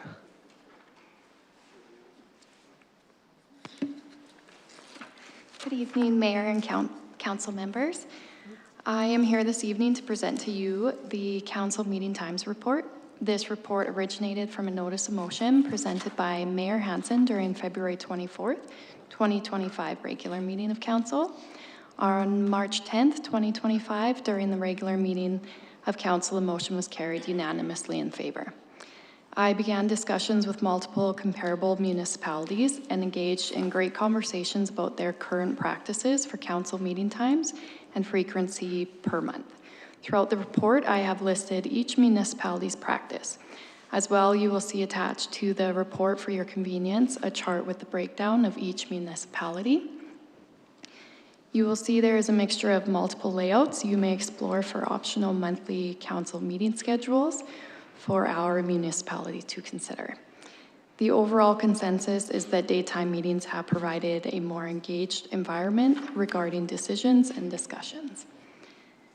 At your desk is an additional paper to lead discussion on the different directions you may have interest in reviewing and discussing, as well as to provide administration some guidance. I will now leave it open to the floor for discussion. All right. Any questions on the main part of the report? And then I'll dive in and use the questions for discussion.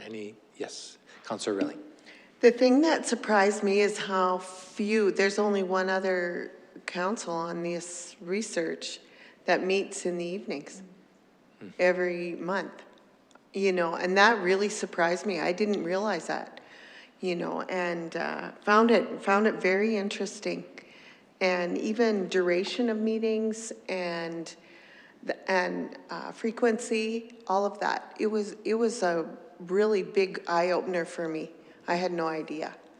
Yeah, I can reiterate. I noticed how many were in the day or part day, as I call it. I kind of was making note to myself. I'd call some like Camrose a half day. You know, half in the day, kind of into the evening.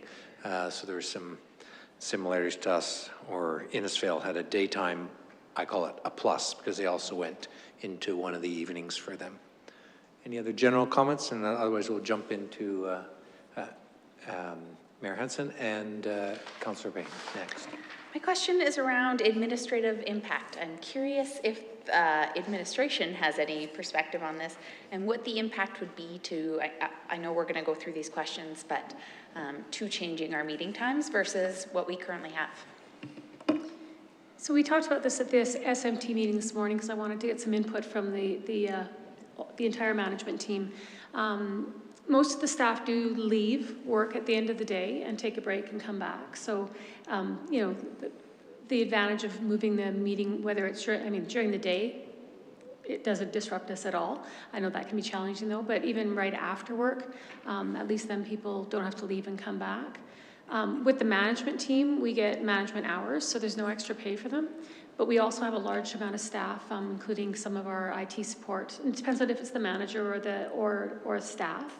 Our communications, some of our supervisors that are presenting agenda items are all getting paid overtime. So when they're coming in, they're sitting here for the duration of the meeting and they're paid time and a half or time and a half off in lieu of overtime. So I think the benefit is, of course, there'd be less payout of overtime if it was daytime.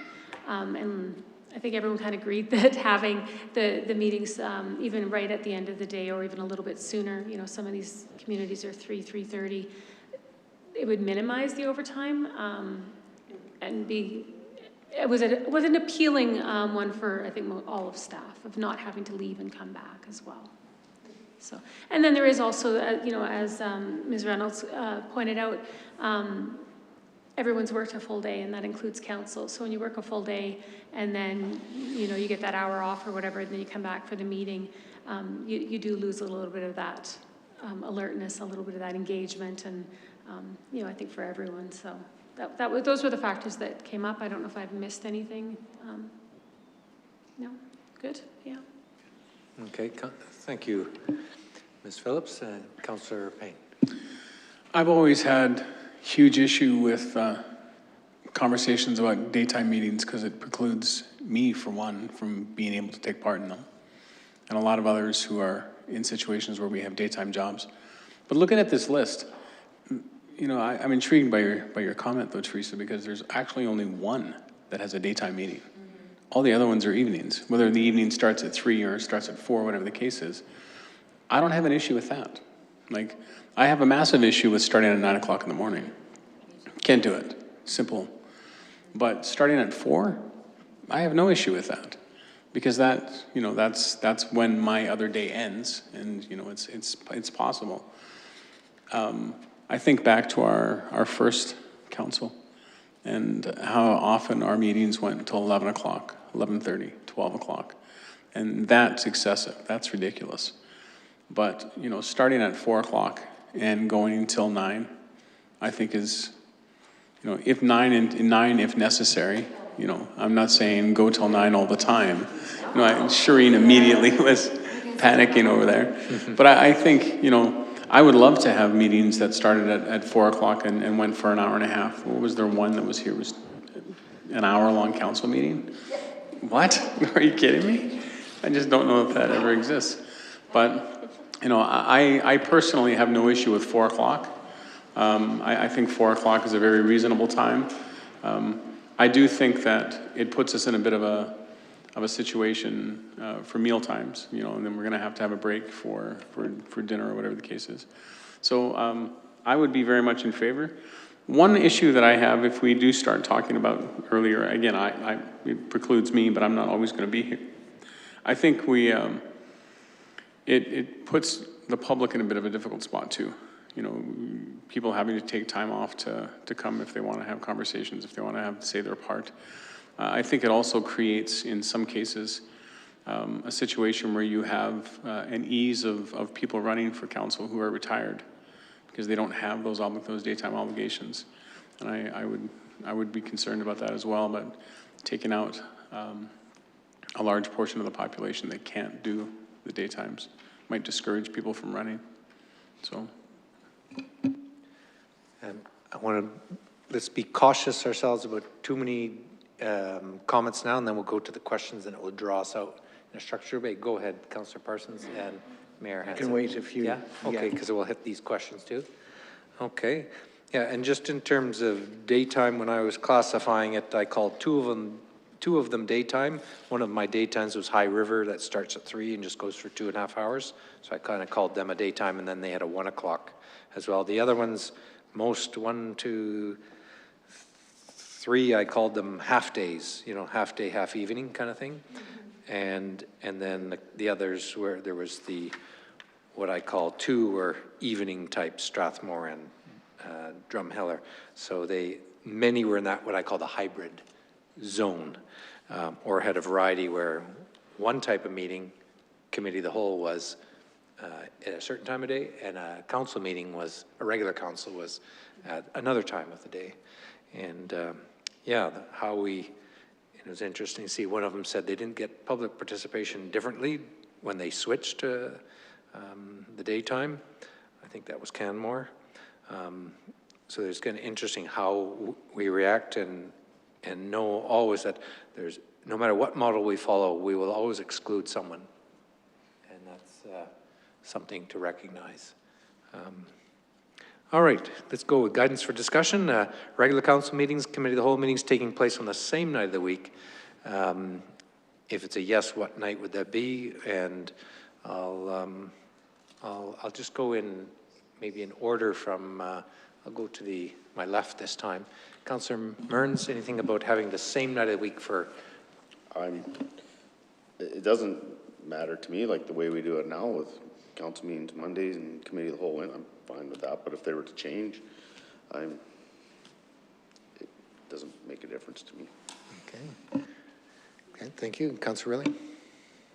So would that mean that we could have like the committee of the whole first and then, no? Is that what that means? I don't. It's more night of the week. What? It's more about which night of the week or which day of the week. Maybe that's a better way of saying it. You know, if they were all Wednesdays or if they were all Thursdays or. I don't care. Yeah, okay. Yes, I would like to see council meetings move to Tuesdays just because of all the holidays that fall on Mondays. And then I would like to do committee of the whole on Thursdays for similar reasons of Fridays I wouldn't want. And Wednesday seems to be really active for sports in town. I like the thought just shared about the avoiding the long weekends. That's a consideration to think about. I like the idea that we use different days of the week because, for instance, when I joined a league the last 2 years, I often would miss a game, but it wasn't consistent. But if we had had council meetings always on a Wednesday night, then I would have been effectively out of sports involvement.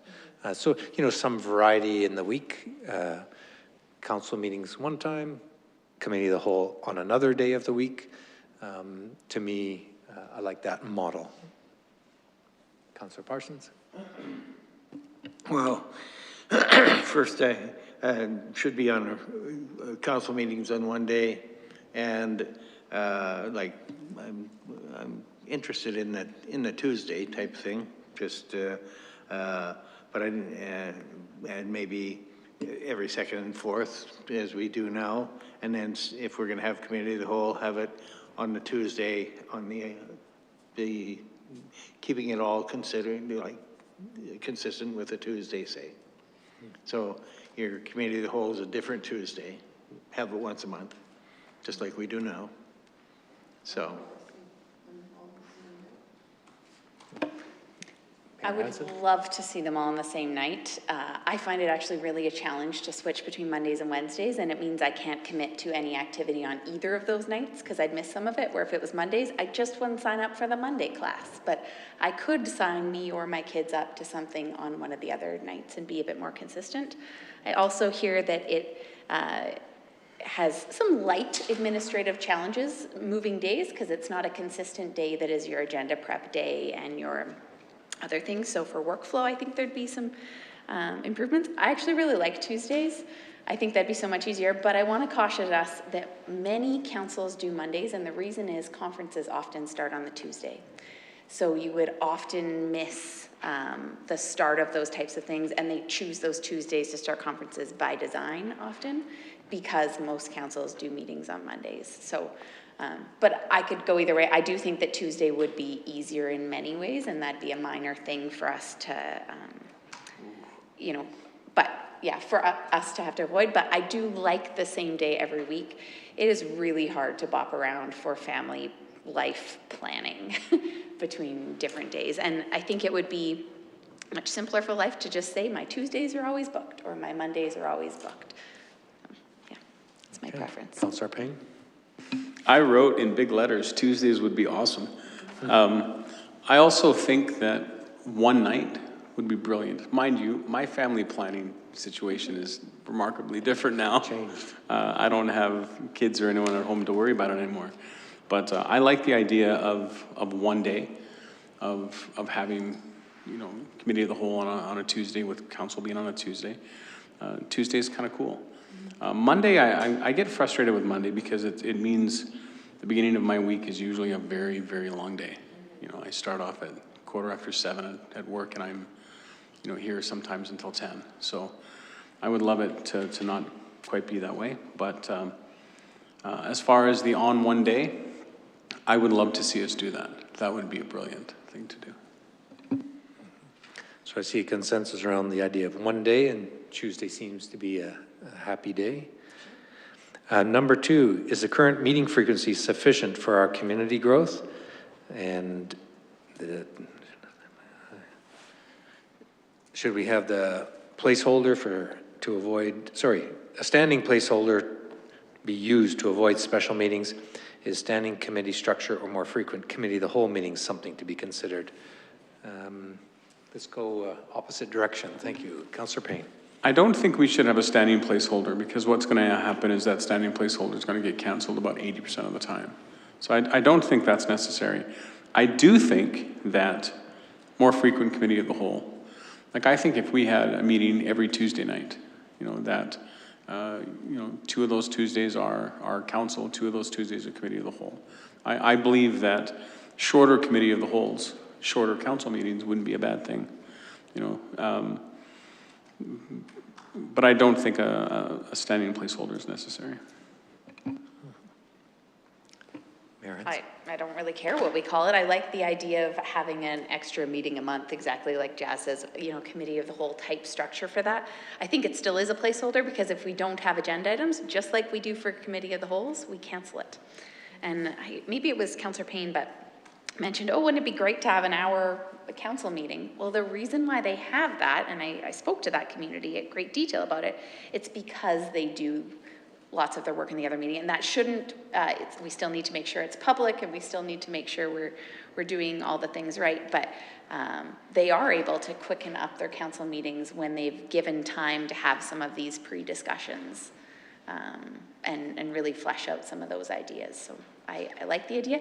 I also like the idea that knowing if we don't have agenda items, we don't need to fill it for no reason. So we could call it whatever we choose for that 4th Tuesday of the month.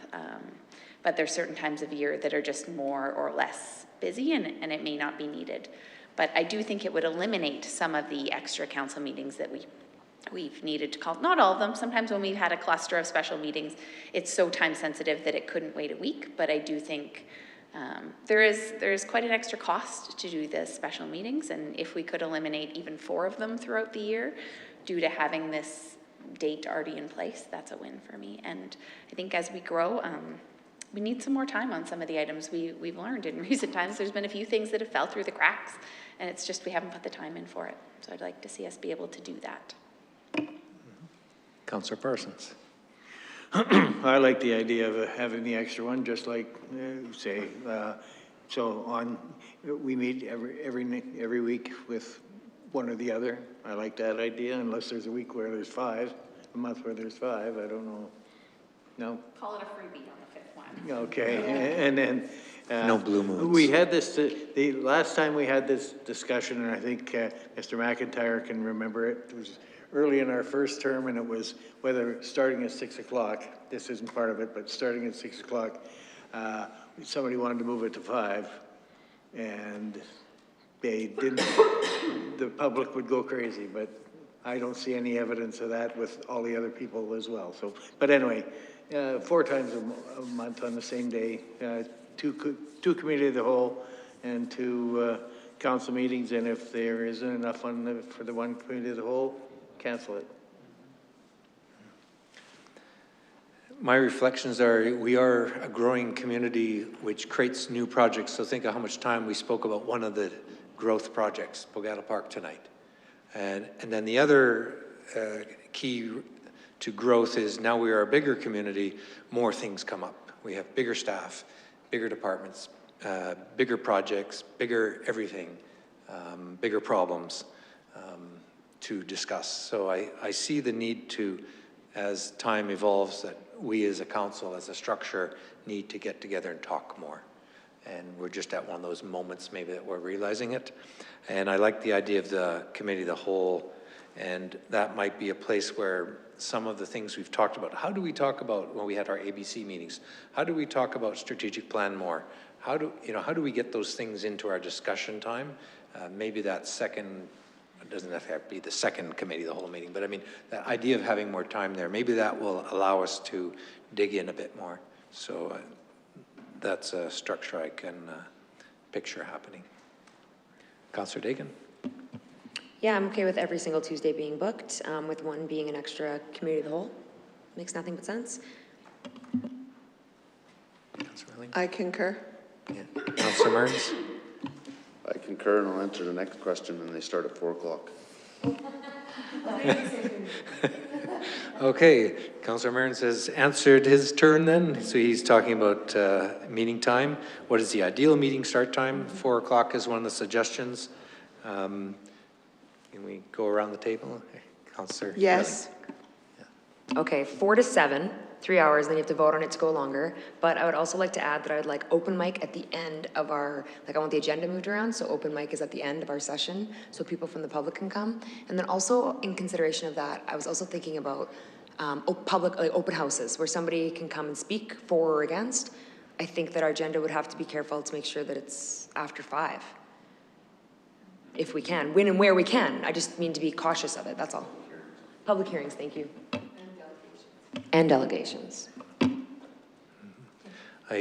Thinking of the last thought Councillor Dakin shared, I noticed, I forget which town, they had a model where they usually put the delegations at a certain committee of the whole, but they would sometimes put it at their council meeting. They would alternate based on the availability of that group, or if there was a need to have a decision, which we never in our practice do. We always refer back to admin to bring a report back.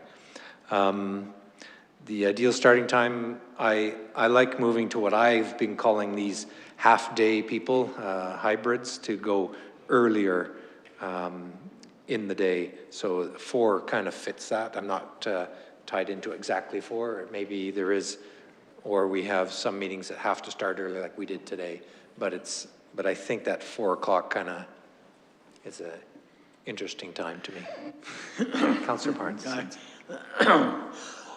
Excuse me, I was thinking 3 depending on, but 4 does work, but I was thinking 3 depending on how much we save on staff hours. That's my only, overtime hours, and so if 3 made that much of a difference, but either way, and the delegation thing, we'd have to figure that out, I think. My answer is 3. 3:30 could be a flex, and the reason goes into the next one, but we would add an extra half an hour to every single meeting with a 4 p.m. start and a cost to bring in dinner, because you can't go from 4 till 7 without feeding us. Whereas at 3 o'clock, we would generally be done by 6 o'clock. And on occasion, with a lengthy agenda, we could then plan to call in dinner. You don't have a lot of flexibility to change based on the agenda because we decide on our meetings in advance through a motion at the org meeting, the start time. So we can't, we did on a one-off, but that shouldn't be our practice. It needs to start at the same time. But 4 o'clock is a real struggle because I don't want to add the added expense of an additional $200 per meeting to feed us. And I think you'd need to do that with a 4 o'clock start time. I think the public one is going to be a challenge for us. I will say I have been asking people that have come in the gallery the last while about their preference on timing, and actually every single person I've spoken to, and I'm sure we can all think back to who's been at open mic and public hearings, has actually said daytimes were better for them. So I'm not sure it would change our participation. I would be really interested in tracking that statistic if we did make a move, to see if that ultimately was, because if after 6 months we've seen a dramatic change, then I think we need to, we'll get into that at the last question, reassess, and I think we should do that. But 4 o'clock would be tough, because to me it just adds a half an hour to the meeting for no reason, and adds an added cost. And you know, even a 3:30, I think generally we would be done by 6, but you know, by around 5 o'clock, we could make that call and have a standing pizza order if we needed to bring that in. I think we could work that out if we were a bit earlier, but I don't want to, I like you guys, but I don't feel the need to have a meal with you every single meeting, so. Yeah. Thanks. Councillor Breen. 4 o'clock is what I can live with. I think it also, if we moved the delegations to the end of the meetings, you know, I think a lot of our meetings will still be done at 6:30. So I think 4 o'clock. 3 o'clock is really hard. For me personally, 3 o'clock is almost impossible. Like I can't do that. So. Can I just add? Yeah. It would be, I don't know that we can, I'll just put it on the upfront, add our delegations to the end, because our decisions depend on what happens in those public hearings. So it's hard to get that feedback after you've made the decision. So, you know, there might be a time that we can put that in the agenda that's not right at the beginning, but it probably can't be the very last item. I was going to suggest something about timed items for delegations. You'd have a timed item. You'd say, okay, at 5 o'clock, that's when we do our, you know, we'd pause the business at that moment and then have the delegation come in, and I'm not opposed to the idea of having 2 different start times for the different types of meetings, committee of the whole versus regular council. Councillor Dakin. I'm really curious about your dinner comment. I can eat dinner at 7:15. Is that a law? Like you have to provide dinner for somebody if you're here? Yeah, like I don't get hangry. Hangry, yeah. No, I can eat at 3:45 and then like was there a law around that? No. Definitely not. I would say I eat dinner earlier and I get a little grouchy when I don't have it. And I'll be transparent, for me it's a medication timing thing. There's certain times that my meals, you know, I typically try and arrange them at. So by 8 o'clock, probably a little bit late for me, but I guess, I mean, you could do dinner at 3:15. It just wouldn't be traditional. So we could all agree that we don't need dinner provided, right? Yeah.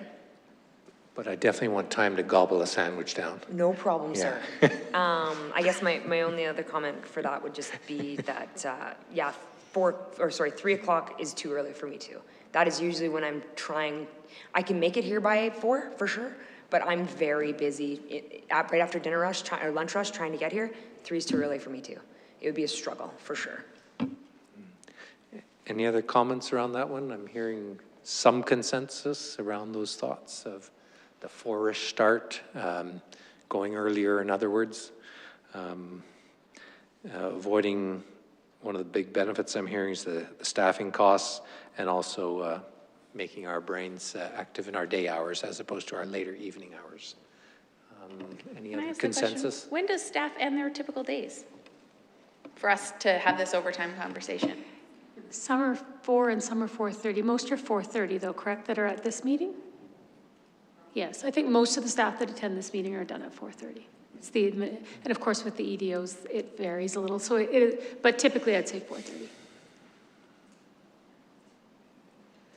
The advantage, I think from a staff perspective is it wouldn't really save a lot or very minimally on the overtime. It's the not breaking up the day where even if you are leaving for that hour and coming back, it's no different than like a lunch break, and it turns into that 13-hour day by the time we're done at 9 o'clock. You know, if we were done at, say it starts at 4 and we're done at 7, it's still a reasonable hour to get home, and it's not, you don't feel like when there's the break, it still might be the same number of hours in a day that you're putting in, but because you're coming back, it's not like there's a lot you can do then, but at 7 o'clock, you can still go for wings on a Wednesday or whatever, right? So have that personal work-life balance. Work-life balance, yeah. Okay, our next question is, oh yeah, we kind of, in a sense, answered that in part of our discussion. Any other comment on that? Okay. I guess just on the meals, what is the trigger point? So say we had a 5-hour meeting. You know, what is the call that a meal break should be included and what's that length of time? Uber Eats call, yeah. Any, to me, if we're typically going to 7 and we're ending up with an hour longer to 8, I think we should be making sure we all order something. That's my gut feeling. I'm a kind of person, you know, we're all individuals and we all have very different habits, but I'm a person that needs to eat. You know, that I'll speak on that behalf. I have to, that doesn't mean I need an hour break. I just need to eat. Yeah. Councillor Mearns. Like, if we're following what we would normally do, 4 to 5, we would take a recess anyways. Do we extend that recess by, you know, it's usually 10 minutes, do we 15 and we have something to eat? We just, yeah, if we brought our own, but Correct. we'd have to give a bit more advance notice to have it ordered in, is what the. That's what I'm saying, bring our own. Like, the expectation of council is if you need to eat at your break, bring your own meal. Bring a sandwich. And So we wouldn't have to schedule anything in, we're just extend our recess by 5 minutes and, you know, we're not gonna have a smorgasbord, but have some food anyways. I'll speak for the educators on the, on council. We know how to eat on the fly. Right? need a sandwich. Councillor Dakin. Yeah, I think most of our meetings, we've been 6 to 9, and I can't see many reasons why we'd go past 7 o'clock. I think, you know, adding 5 minutes to a break, I don't need that much time to eat, but if anybody else needs it, it's 5 minutes. Councillor Parson. Yeah, I agree with Councillor Mearns, and I eat anytime, so it doesn't matter. I'm getting so old, I don't eat anymore, but, and so when do we start this, next week? Yeah. Yeah, okay, there. Oh, yeah, and I read Councillor Parsons' mind. When should this meeting schedule begin? How often should this schedule be reassessed? So, do we want to start with Councillor Payne? I don't mind if this was to start, you know, if we're going to move to Tuesdays, right now there's nothing scheduled on our Tuesdays. So if we were to move to Tuesdays, we're not having to interrupt any other council or any other committee meetings. I would be fine with that. I do think it needs to be reassessed, you know, after a couple of months of seeing where we are, seeing how it works. If one of the dangers that I see in this is because we start earlier, we go longer. You know, I would hate to, like right now we're 6 till 9 until Parse throws out a motion to go past 9 o'clock. I would hope that we can stay 4 till 7.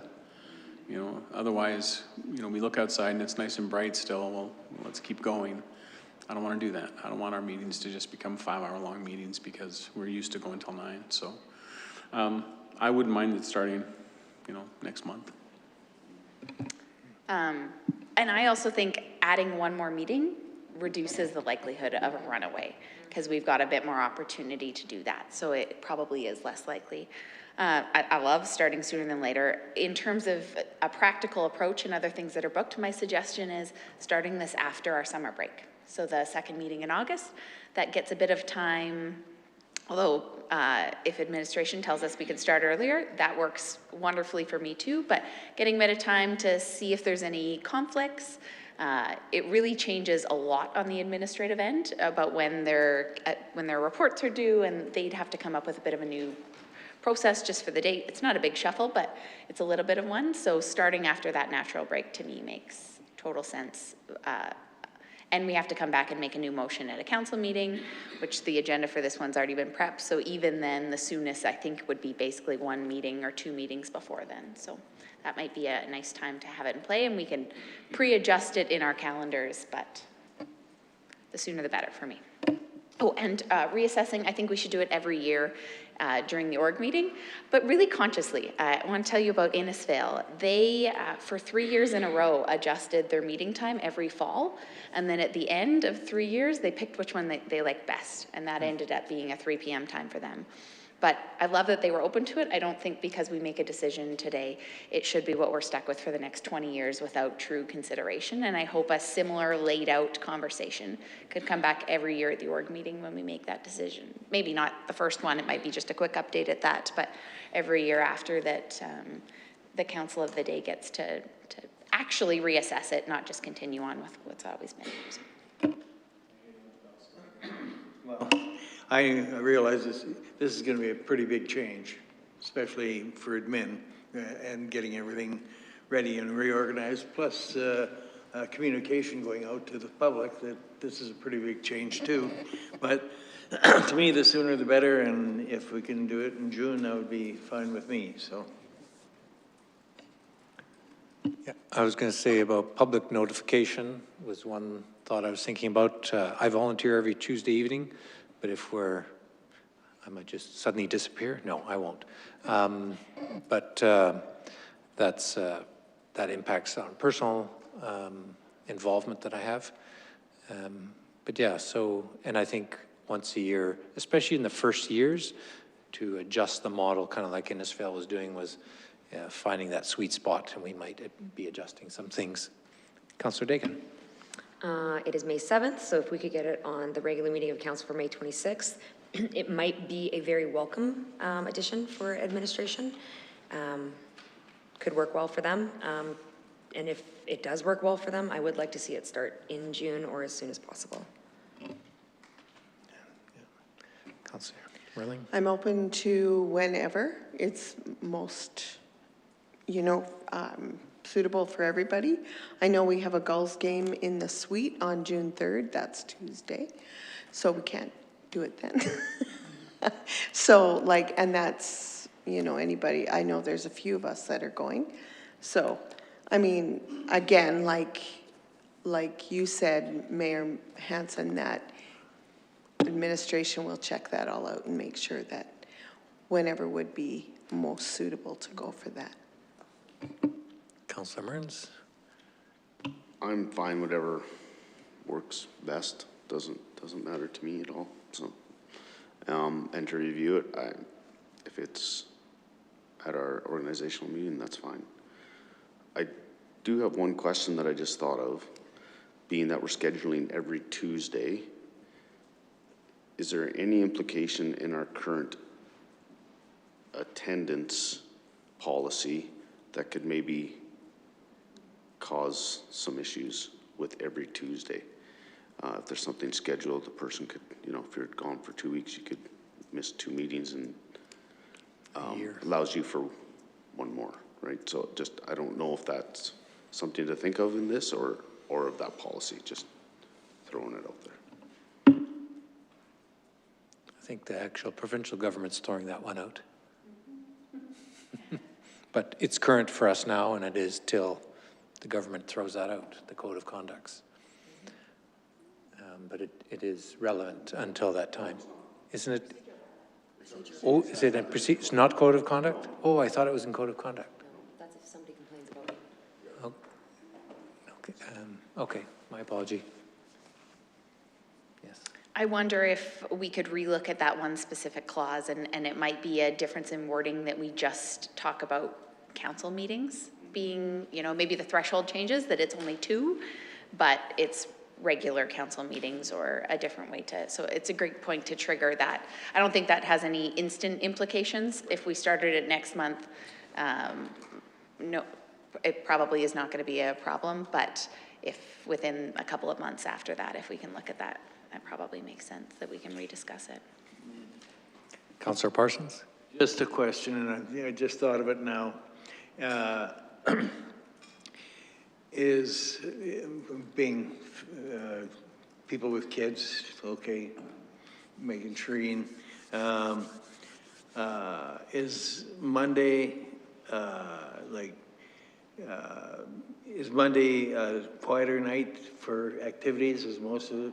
No? Okay, it's all the same? They're all on Mondays and Wednesdays. Okay, well, then that if we settles could that. start this next week, I could go to one baseball game this season, so. Mm-hmm. Yeah. So what I heard from that round was, as soon as you tell us it's possible. Okay. Yes.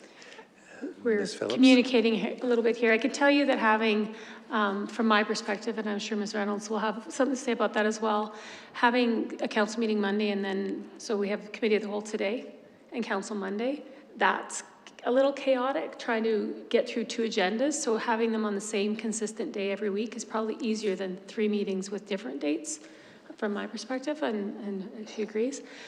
We don't see any issues with implementing this quickly, so I don't think there's any negative impacts for us. I think we're a little excited about the prospect. So we could bring it at the end of the month, get that formal motion to make that change and start it as soon as June if you'd like. So we'll get the report ready for then, and then you can vote on it at the end of the month when you've had some time to think on it and go from there.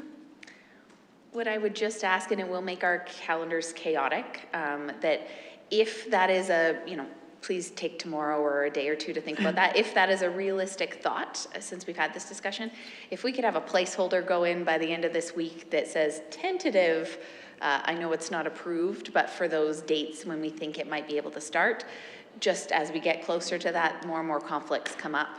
And that would mean that we'd have council meetings in twice for a week or 2, and it would look a little bit hairy, but then at least we're aware of that change for future commitments as soon as we think that that might be reasonable. Ms. Phillips? And to Councillor Rilling's point, I think I agree, starting the 2nd week of June with the meetings because of the Gulls game. So at that Which point, would be actually the first regular meeting of council so it anyways. works. And then we also wanted to point out that public hearings, you can attend virtually as well. So we think that even if the times don't 100% work, that there's still that option. But if we have a set time, say 5 p.m. for public hearings, delegations, or question period at a set time, maybe a little later, then you kind of accommodate that middle ground. And then that discussion around whether delegations that don't need a motion should go to committee of the whole. Spread everything out a little more now that we have 2 of those a month. So we'll include all that in the report, and then you can make a decision. Okay. Councillor Parsons? Mine was just for the staff that's here and the ones that are listening online to quit dancing.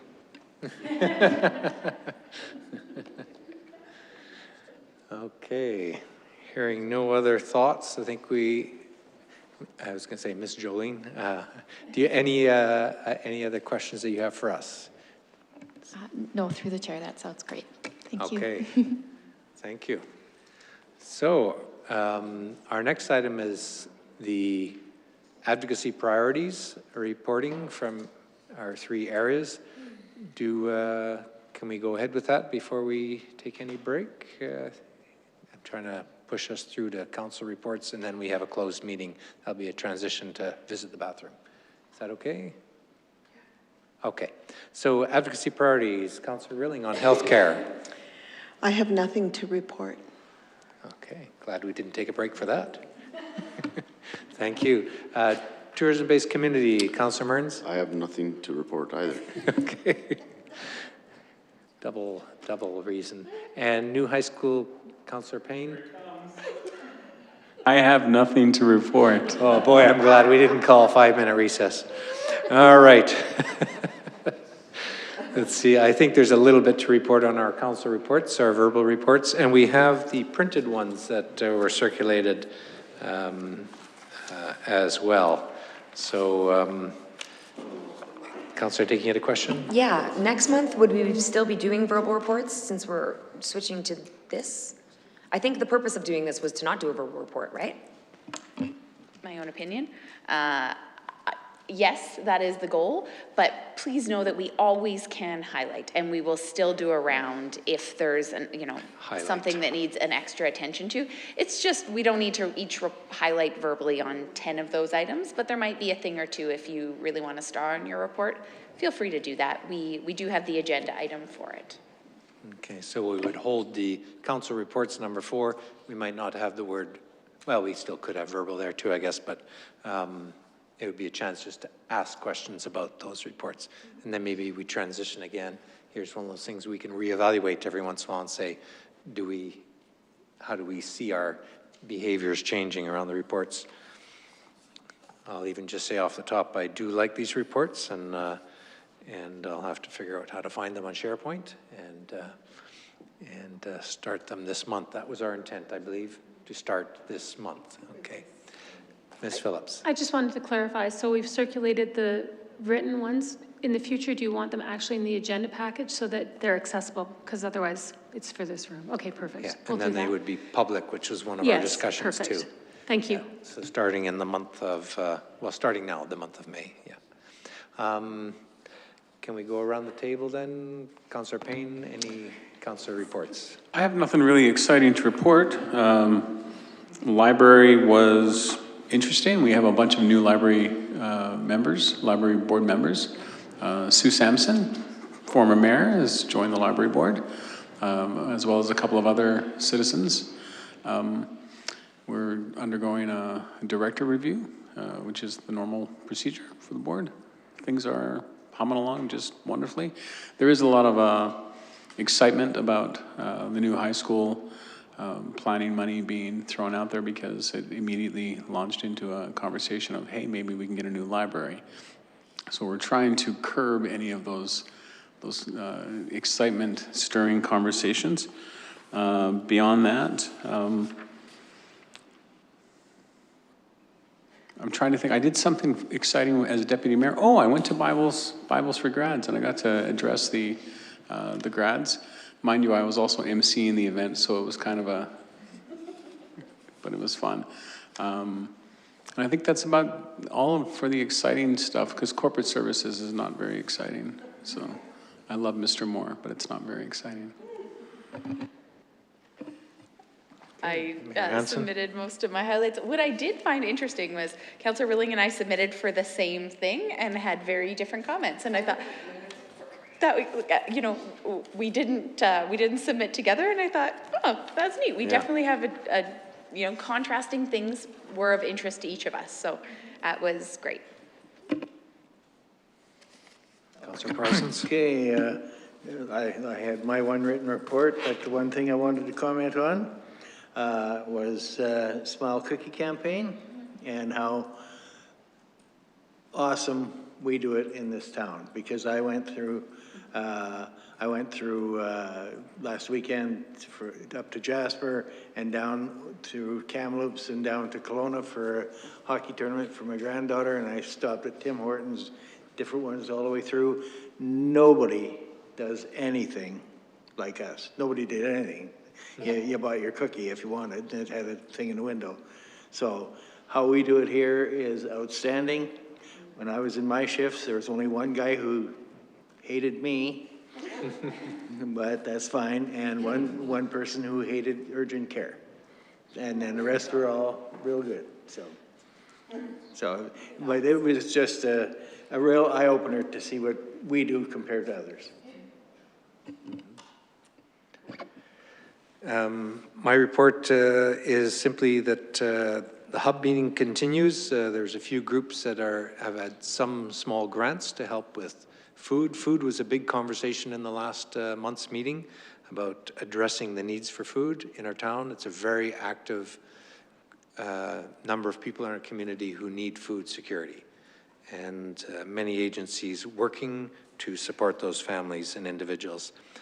CAPE had a lot of work. Much of the work was by email on our RFP to update an old study on the Transportation Logistics Committee that is looking at the idea of a new corridor through the Rocky Mountains. And there's an old study that needs to be updated to show the traffic flows, and that is ongoing. We've kind of taken a left turn and a right turn. We are going to have a meeting soon that tries to find someone who can actually do that study, and we are unsuccessful. So that's what I'm referring to in terms of email decisions. The Lodge, very keen about the affordable housing possible projects, and our planning department hosting a housing summit. And last thing I'll mention is I attended the Sylvan Lake Regional Water Commission meeting as the alternate, kind of as observer purely, and we'll discuss that more this evening. That was interesting to see, really call it the kickoff of the business plan. I had a spectacular month. Junior high speeches at the Lighthouse Christian Academy is the highlight of my year every year. They are such a cool group of kids. And if you ever have the pleasure, please go and judge those. They are wonderful kids. And then obviously a few of us went to the Spark Awards. Oh, so what a great theme. Yeah. There was like 90 kids nominated in one category again. It's a lot of reading. But oh my gosh, I love it. Big takeaway from my committee meeting, outside of what we're going to talk about later, of course, is the hub. Basically, all programs in town that are doing transportation are maxed out and on waiting lists. If we could put any money towards that, instead of getting transportation like a bus system, it works well. We have the communication group in place to find out where the needs are, and they could use a little bit extra money. And their little bit of money goes a really long way. That's it. I only have, I mean, you all got my whole package of meetings, but I want to really emphasize one thing, and that I think I even said it in there. I went to the Risk Pro conference, and when it comes up, I think every single person should go. And I think what impacted me the most is the responsibility that our administration carries for our community, and I will never complain again about doing a training session for IT. It is incredible, just the risk that there is out there, and there's communities that have been completely shut down, and it's just channeled through somebody who didn't know, or, you know, it was a mistake, and just the amount of money it costs for, you know, just data recall, anything like that. So it really was a powerful conference for me. And so I would highly recommend everybody as council and everybody on senior management, GMs, I think every single one should go. Just to know, like even if you go once, you just can be more aware of it. And then the other thing is at CAPE, our executive director has resigned, and so we're in the process of putting that back together and figuring out what direction we're going to go next. Councillor Marks. Emergency Management Committee, just a couple highlights. We're putting risk assessments in all of our special events applications, as well as things involved with parks, so that people identify the risks and we know what the risks are when we're approving things. One really exciting thing, Fire and Flood did a West fire suppression plan for the town at no cost. And so they took a look at pretty much everything west of 60th Street and devised a plan if there was a fire in those areas, how they would get the water out there, where they put the equipment. Mayor Hansen, do you remember how long it would take them? It was like just a short period of time. And they would have they would have the rest of the town protected if we had a fire come that way. So shout out to them, because it was, yeah, they came to us and asked administration if they wanted that done, and provided that to us for free service. Parks at a tabletop exercise this week. I haven't heard the results of it. Went really well yesterday. We had about 30, we included municipal enforcement too, so all the seasonal bylaw officers. Okay, great. Tourism Development Committee, just went over a few things on businesses aligning with destination management organizations in Travel Alberta, and that was part of the TIA conference that was in Red Deer last month as well. They're doing a partnership drive for part of the tourism businesses, and I don't have the date here, but it's coming up, I believe, in the fall anyways, and to get all the businesses on board and let them know what's available. And that is it. Okay, thank you. And one reflection I have is I still want to complain about those IT courses. No, I will not complain, but I am interested in what you said, though, in terms of risk. Mayor Hansen. Can I ask an IT question? Tim had sent an email today, and I have had a similar experience, and I don't know where this fits, but is there a way that if we select something as phishing and it's not phishing, can it instantly come, can IT tell us that we're wrong? I think I've explained the story. I once clicked on a very important email from the minister, and it looked like it was phishing because it said it was urgent and it had all the signs, so I clicked it as phishing, and then it disappeared, and we had to make decisions in Sylvan Lake based off of the Okotoks letter, because that was the person I could bum their email off of, knowing that other communities got it. And Tim's point that, you know, it makes you extra cautious when those phishing emails for council come from me. I certainly don't want to be in a place, and I am in this place after I did it and lost the email, that if I click something, I'm not told if I'm right or wrong. Can that system be updated that if it's not phishing and you click the phishing button, it comes back and says, no, you're okay to open this, because just ignoring our emails because they might look suspicious is really bad practice.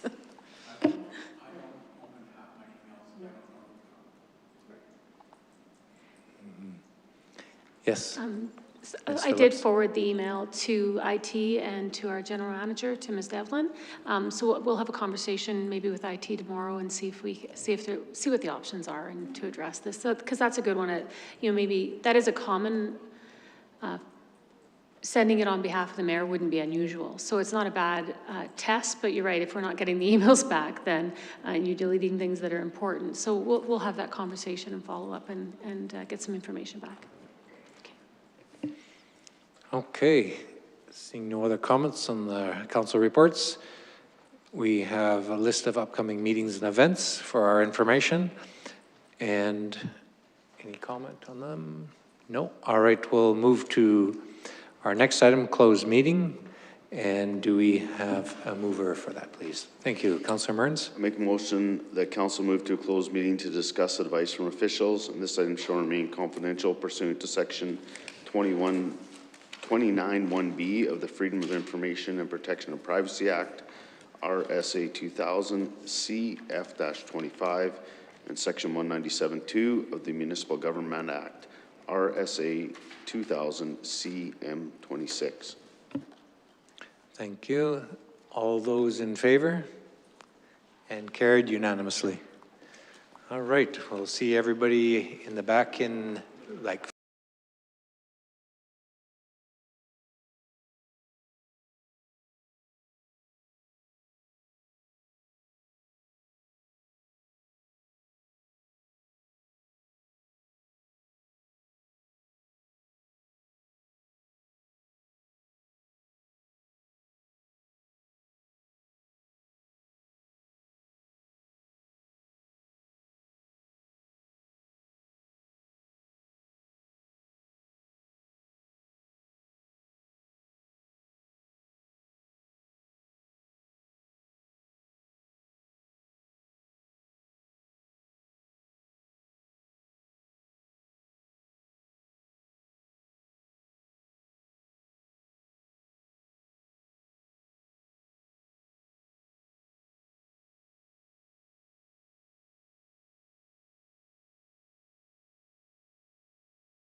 All right, seeking a motion to move us in.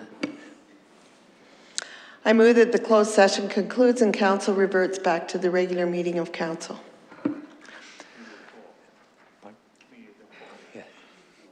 To the meeting of Committee of the Whole. I move that the closed session concludes and that council reverts back to the committee of whole. Thank you, Councillor Rilling. And all those in favor? And carried unanimously, and that, I just have the question, do we need a motion to exceed 3 hours? Because we have well exceeded that. Okay. But in our, it says past 9 p.m. I'm not sure if it says 3 hours, so I guess I'm asking that question. Do we need that motion? and since we did, it's kind of hard to have a motion that says we did something that we already did, you know. Procedurally, do we need something? We probably should have before closed. Yeah, I'm just thinking after the fact. That's already did. Yeah. Okay, I declare the meeting adjourned.